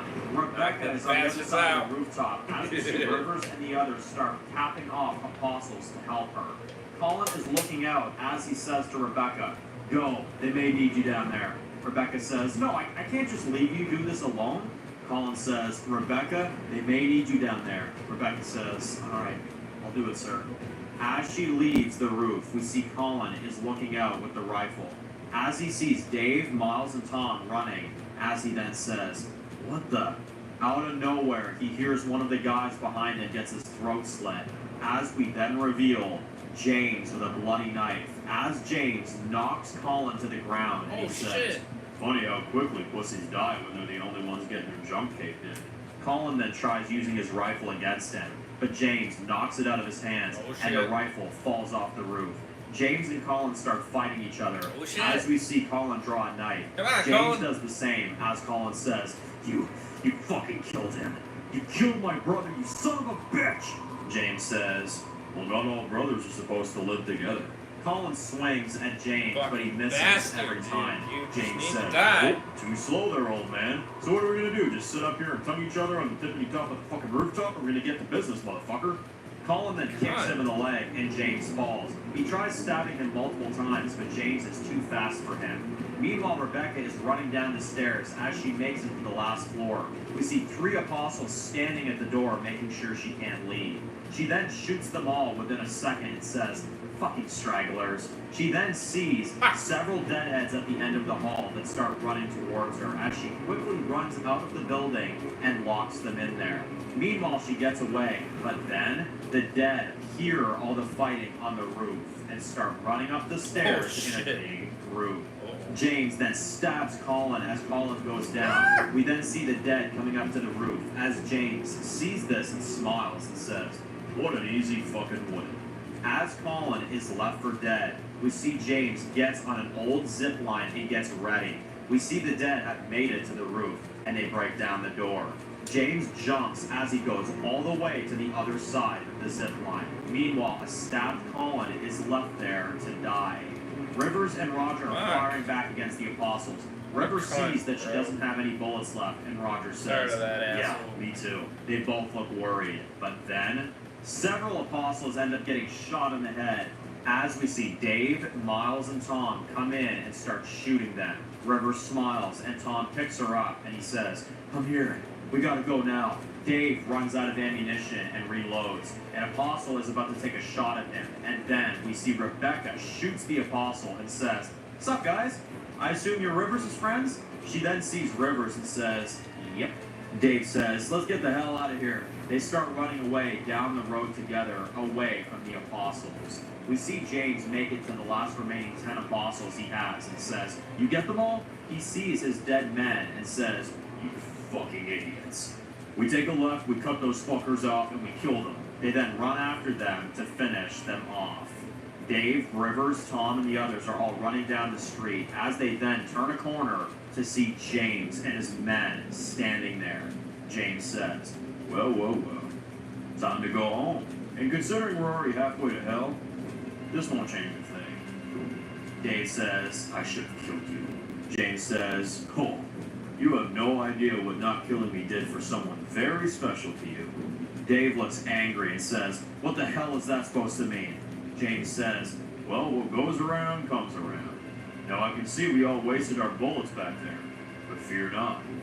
I'll be happy to open you up and gut you like a fucking pig, like I did Colin." He pulls out his knife, and then apostles out of nowhere start getting picked off as some behind him start getting killed. We then see Ashley come in with her 2 swords as she starts slicing up the apostles one after another. Dave then sees their chance and they help her as they all start fighting the apostles off together. James sees Ashley kill his men right in front of him, and she then stands there ready as we see everyone fighting behind them. And Ashley said, "You did it your way. You got apostles killed. I would say Bishop's gonna kill you for this, but you're not gonna have to worry about that anymore." She swings at him and then cuts him right on the arm. Twice. James says, "The adrenaline. It's so damn inspiring." Ashley then says, "You lied to me for years. You and Bishop. You're right. You're not like that. You're fucking worse." They fight as they swing at each other back and forth. We then see a Jeep come in as we see Apostle Cheryl come in and shoot up multiple of Colin's men and shoots Dave in the arm. As they all take off, James and a few of his apostles get in and drive away as all of our characters watch them drive away as they stand there covered in blood as we hear James yells, "Till we meet again." Everyone looks pissed as we see one of the apostles is dying but still alive, and Dave says, "Oh, fucking camper. You know the rules. Now you're gonna die." The apostle laughs and says, "You all have no idea, do you? What you started, it's already over for you. And it's just a matter of time before." Dave says, "Alright, that's enough. Someone shoot this fucking guy already." The apostle says, "I'd hate for you to see what we did to your leader." Tom, Dave, Miles, Roger, and Rivers all turn around in shock, and Tom looks furious. Then, Tom starts beating his face in. He punches him over and over again as we see no one tells him to stop. They just let him do it. And Tom says, "What the fuck did you do? Why? Why did you kill him? Tell me. Stop me! Ashley says, because of what happened here before. I'm Lincoln's sister. And I've been with the apostles for far too long. And for most of the time I was with them, they lied to me about my brother. They killed him. Right in front of me. And the reason I'm here is to help all of you get back home. Tom looks angry and he pulls out his knife and starts stabbing the apostle in the face till there's nothing but mush. Tom stands there pissed and says, "We've done enough here. Everyone get the supplies in the warehouse. We need to get back now." As everyone just looks in shock and Tom walks away as he falls to his knees, as he looks at his bloody hands and breaks down, as he finds out his brother is gone. Damn. Oh, Christ. Later on, we see Tom is just sitting there and Rivers walks up to him and says, "I'm so sorry, Tom." Tom just looks in shock and says, "He was everything to me. If it wasn't for Lincoln, I don't think I'd be right here right now. Dave wouldn't be here right now. All of us as a group, we wouldn't be here without him. He was like my fucking brother. Like the brother I never had." Rivers holds him, and Tom looks heartbroken and says, "I remember the last thing I said to him. I wanted to go out on this mission, but I told him to stay back. That I had this, you know? I fucking put him in that position." He starts shaking, and Rivers says, "Hey, Tom, listen to me. That is not on you, okay? And I don't want you ever to think that. And I don't want you to ever think it was, because it wasn't. You did the right thing. You did him a favor. And I know, wherever he is, he knows that." Tom breaks down as Snoop goes right up to them and sits on Tom's lap. As we can see, dogs sense when someone's not okay. As they sit there in sadness, Rebecca is going up to the rooftop as she sees several dead bodies, and Colin is just laying in the corner, covered in blood. And Rebecca says, "Oh my God, are you okay, sir?" Colin says, I tried." Rebecca says, "I know." Dave and the others are getting all the things for the wall rebuild, and Mal says, "Is this even gonna matter if the apostles are around?" Dave looks pissed and says, Yes, it will." Colin and Rebecca walk up to them, and Colin says, "I just heard about your leader. I'm so sorry for your loss. To be the leader of you folks, I'm sure he was a damn good man." Roger says, "He was the best." Colin says, "Your truck is screwed. Although I have a truck and 2 other cars back at our little setup in the city. You can take those back to the community if you want." Dave says, "Okay." Later, we see everyone getting in the vehicles as Tom looks broken, and Dave walks up to him and says, "Maybe you were right when you said back there. Fairness is gone." As they all get back into the vehicles and ride out of the city for good, as they all leave their past behind them. Damn.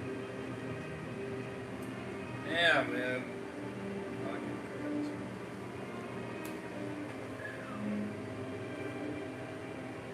We see them driving the roads as they pass over a huge overpass, and Tom says, "Pull over." They then get out, and we see Lincoln's motorcycle on the side of the road as Rivers walks up to it and says, "This is it." Ashley then says, "Haley brought it out here. She was fighting to get him back after Bishop took Luke and took him as hostage and as collateral.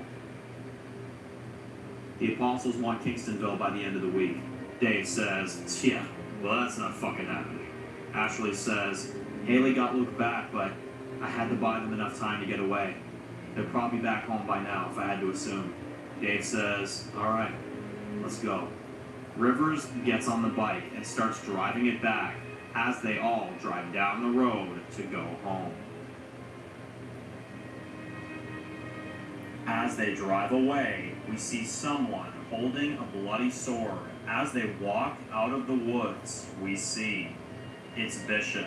He stands there covered in deadhead blood, and he says, "Eye for an eye, huh?"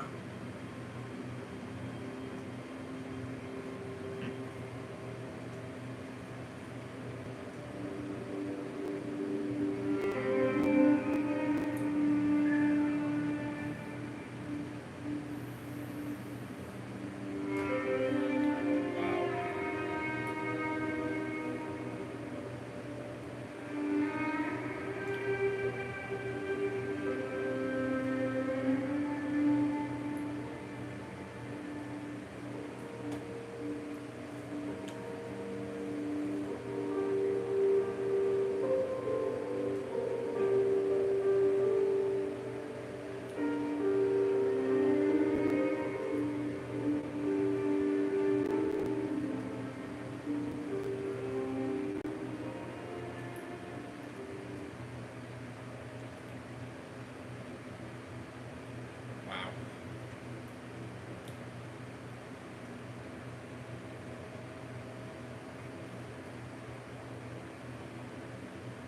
Oh, man.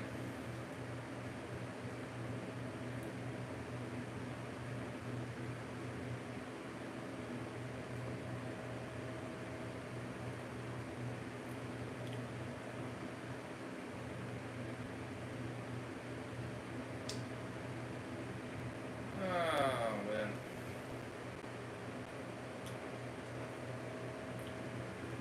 Shit's crazy.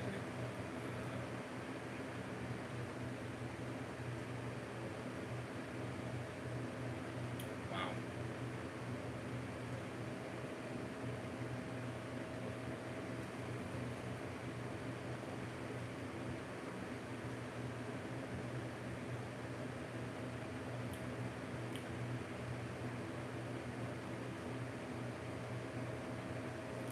Well, you know, that is,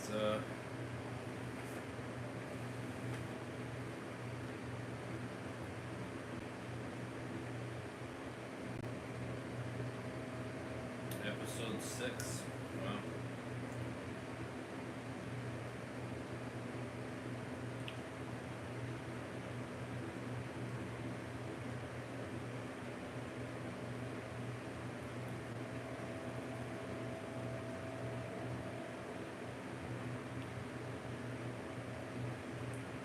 Huh.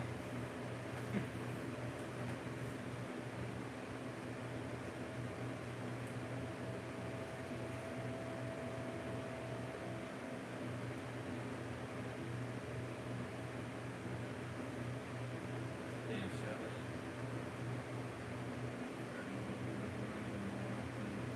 Yeah. Character. Yeah. So I try, could this be Tom Cruise on this shit out of James? Since having a girlfriend, yeah. Ashley's here, W's. Oh yeah, yeah. That big W's. And here I was thinking she was gonna die. I was like, fucking shit. I'm gonna rest and go home. I'm sending this episode on the train. That's easy for something goes into that. Huh. Crazy. Crazy daisy.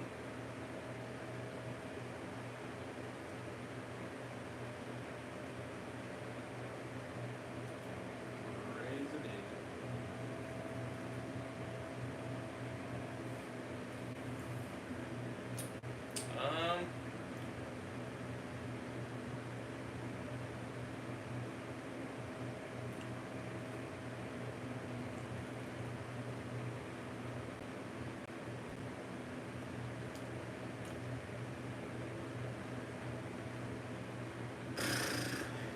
Wow. That was a lot. A lot going on. Hey, I will say, did not think Colin was going to live. Actually, that one actually surprised me. I thought for sure he was going to die. He must have really went all out on that shit. Damn, that's impressive. I will say. That is impressive.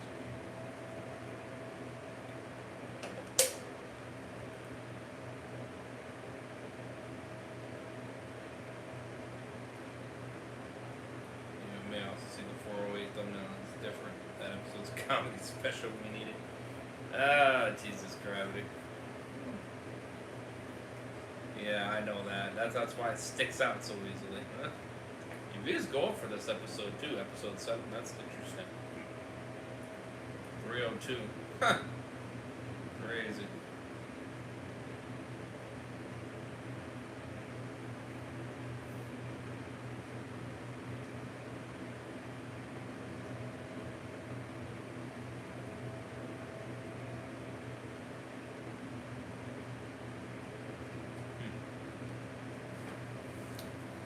Crazy.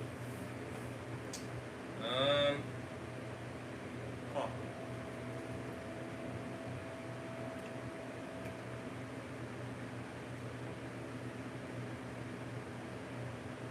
Crazy daisy.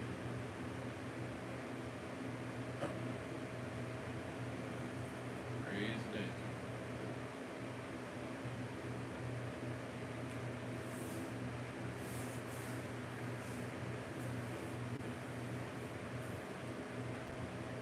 Crazy daisy.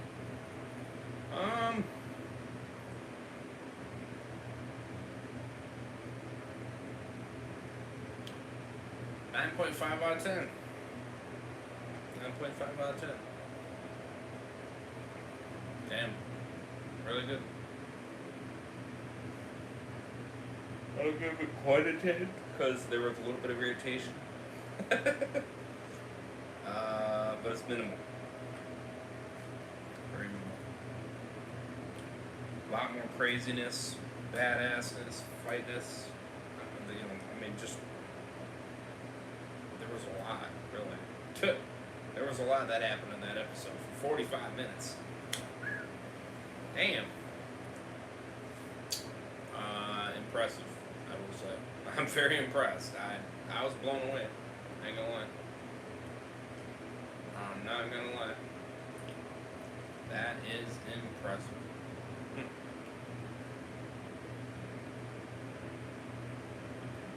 Damn.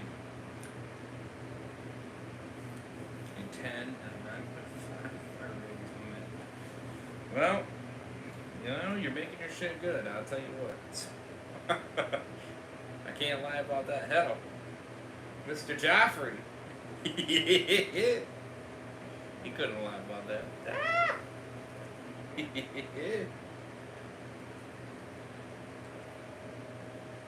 Even he couldn't deny the awesomeness.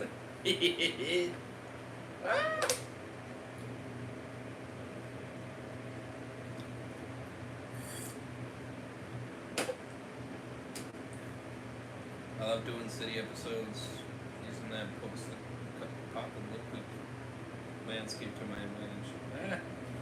Right? Oh, I bet. I bet.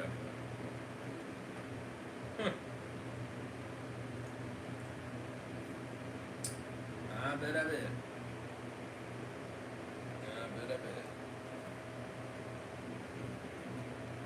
It's still going good, isn't it? Hope it is. I think it is.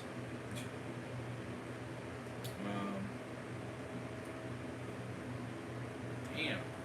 Yeah, that shit's crazy. I ain't gonna lie.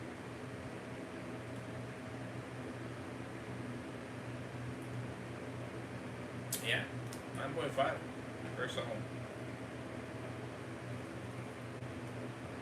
Very solid. Yeah, some minimal errors.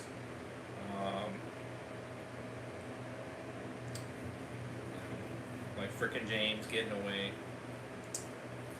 I was like, fucking Christ, that irritated me. I'm not gonna lie, that really did irritate me. I'm like, really? Come on.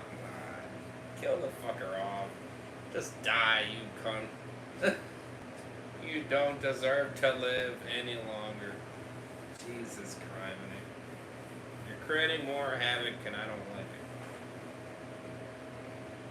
it.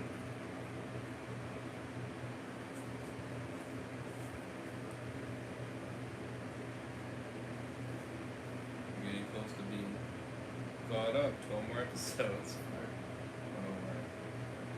Much more James to see. I don't want to see more James though. I don't. I want to see him die. The fucker is insane.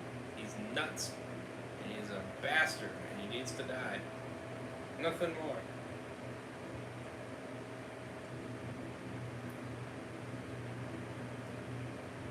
You know what I mean? Damn. I really do. I mean, funny enough, more than the... Well, I don't know. Is he... Nah, he's worse than the Bishop, honestly. I want him to die quicker than the Bishop. Funny enough. I really do. You know, and I hate the Bishop. But I hate him more. I just... His cunt ass needs to die. He needs to go. Frick. Throw away. Lay back and relax. Funny adventure on him so we can give people a break. Watch the third. Right. Yeah, no, I need him to die. There's no difference in Walking Dead. No difference. No difference with that shit, brother.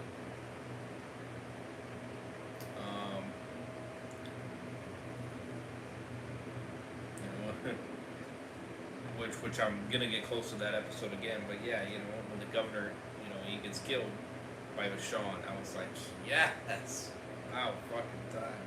Ah! You know how much relief that gave me, brother? They gave me a freaking shit ton. I was like, bow fucking time. Shut up. Especially when they had him too. It's like choking him and shit. And I was just like, he's, you know. Then Michonne said, "Not today, bitch."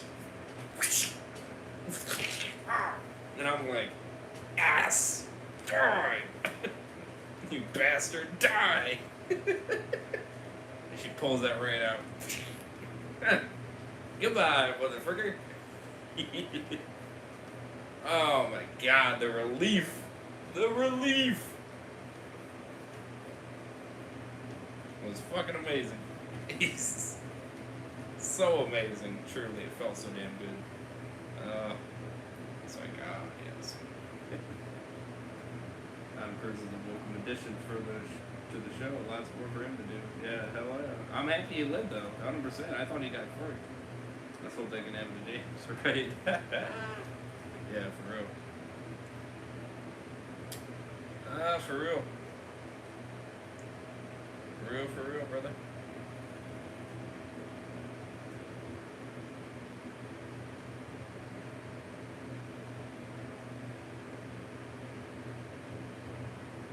Excuse me.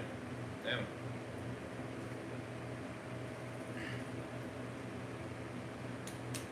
For real. Yeah, so 9.5. Yeah, I still stay true to my new 9 for, or my 9 out of 10 for, 403. Doesn't change. That's, it, honestly, in this episode, it just solidifies it more. It solidifies it more. That's a little bit of a tongue twister there, but yeah. Yeah, it just makes it that much more 100%. Fully. Yeah, good episode. 100%. Both good episodes, honestly. I mean, shit. Man, you killed me with freaking Lincoln. And that whole situation there. That killed me, man. I ain't gonna lie. Damn. That killed me, brother. I'll definitely respect that Finner when they eventually do that. But damn, man, I just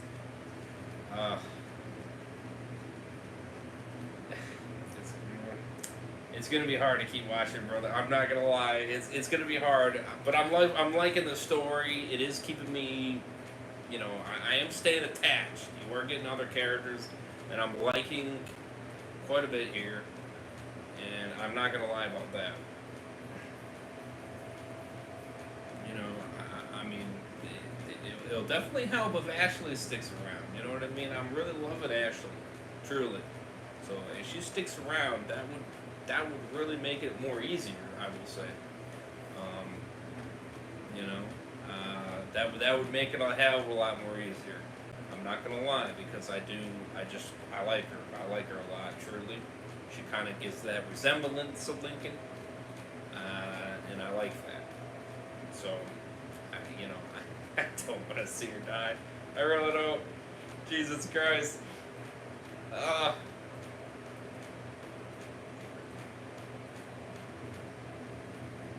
Movie. With her being such a badass and bringing that legacy of Lincoln there, she's bringing the interest back up. And the help with Dave and Tom and Haley. That interest is risen more again. But damn, man, she gets killed. Oh fuck! It's gonna drop right back down again. You were able to rise it because of her. But damn, I don't know. I'm concerned for her well-being. 100%. So, 100%. Currently working on 503, getting that shit ready for fall. Oh shit. There'll be a reaction only. The ratings are fantastic. Then I can keep her interest. I do hope it actually is better than stupid Alicia. I'm gonna give the actress a better role. Ashley, one of us, she's going back on fire. Hell yeah. W's. That's good. That's good. That is good, I will say. W's on that. W's on that. Yeah. Damn good though. I will say, I am intrigued. I am intrigued. I'm curious on everybody else's reaction. What do you think? What do you think of my reaction? What did you think of the episodes that we reacted to? And are you still watching? Are you still interested? Wanting to see where it continues? You know, let me know. Feel free, please. Feel free to share your thoughts and opinions and stuff like that. You can hit that like button. That'd be awesome. Go for 6 or 7 likes. That'd be very much appreciated. Hit that subscribe when you guys are new. That'd be awesome. More far content like this in the future. You already know. And so much more. So hit that bell, be notified every time we go live and upload content. We ain't done. The grind continues. We got more coming up next. Yeah. Man's still going. He's still going. Still going. So stay tuned. Anyways, yeah. Check out Dan Reviews. Link is in the description for his channel. Show him love. Show him credit. All that good stuff. All credit goes to him, of course. Show him love, support. Check out his content. You might love it. Definitely check out his series for sure. I recommend it. Truly. World Gone Mad Complete Universe. Link is in the description for the complete thing. Check it out. Please do. My playlist, by the way, will be in the description eventually for me reacting to his series as well. So definitely do check that out. Eventually. I don't have it yet. Eventually it'll be down there. In my social medias. Stay up to date with me all the time. Would appreciate it. Links below. As always.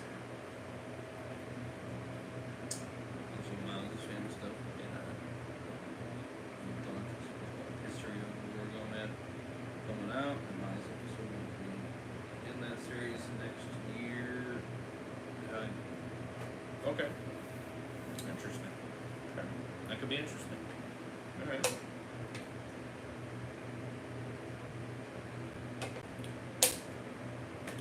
Interesting, interesting.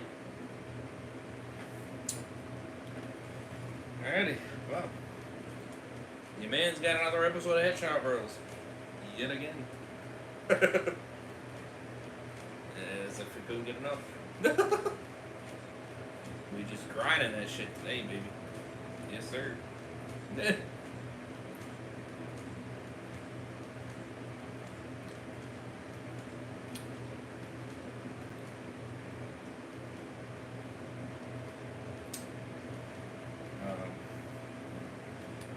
So yeah, we're knocking that number down even more. Let's get it. Jesus. Now we're down to 44. Now we're knocking it down to 43. Slowly but surely. Catch you all for more fire streams already. Appreciate it. Thank you guys. A crap ton. Whoop. I think the AC finally turned off, I think. What does it think it did?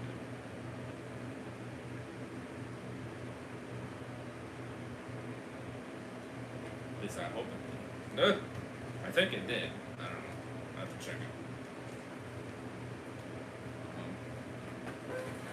Well, let me check it right now. I think it did. I'm sure it did. Oh no, I did.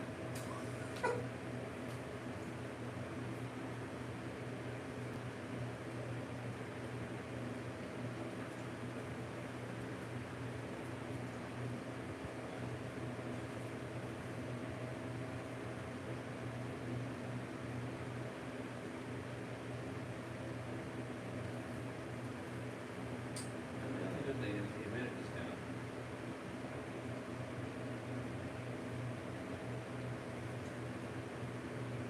Of course, I don't know what it is.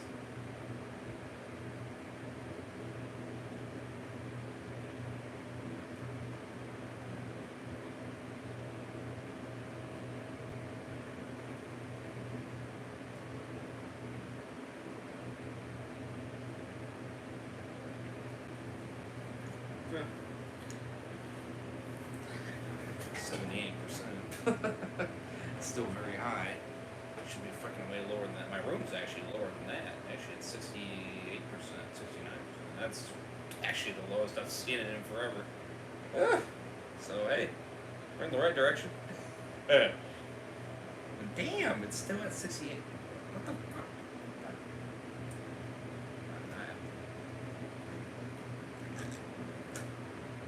What the heck? He's unreal.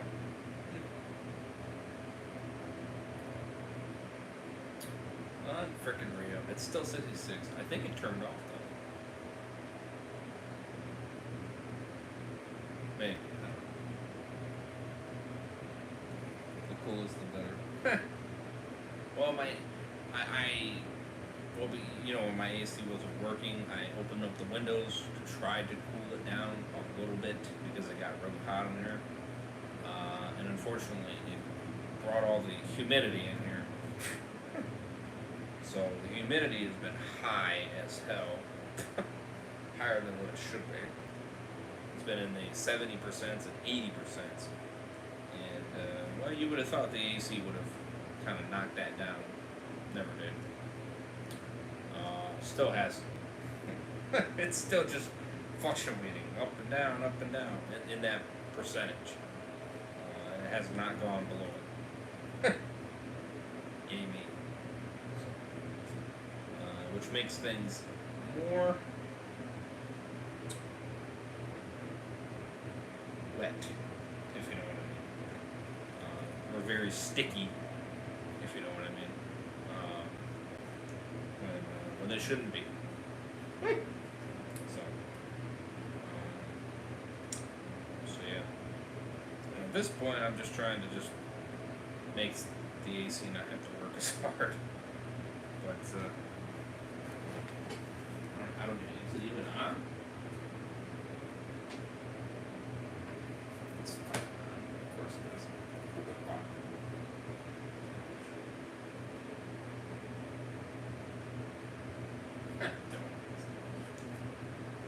This shit should already been cooled down already. Maybe it's because I don't have it on high. That could be why. Maybe the effect is more slower because I don't have it on high. That could be. That's what it is. Eventually it'll go down.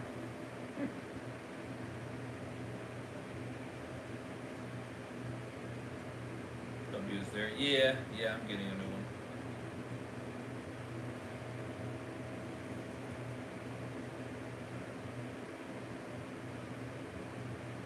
Yippers. Yippers.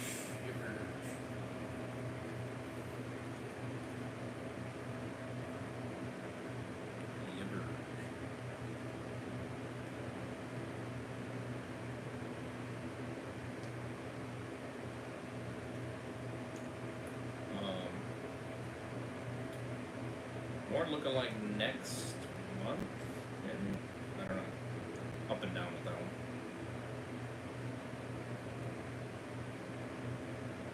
Within the next few weeks, I think. I'm not exactly sure what day at the moment. For now. I'll stop it for a charge later. Alrighty, sounds good. Yep. So got that coming up next, and then we'll go from there. With how much energy I got. If I do, I'll do Walking Dead rewatch continuation. And then maybe another episode of Hedgehog Bros. We will see. Hour 13, so not too shabby. That's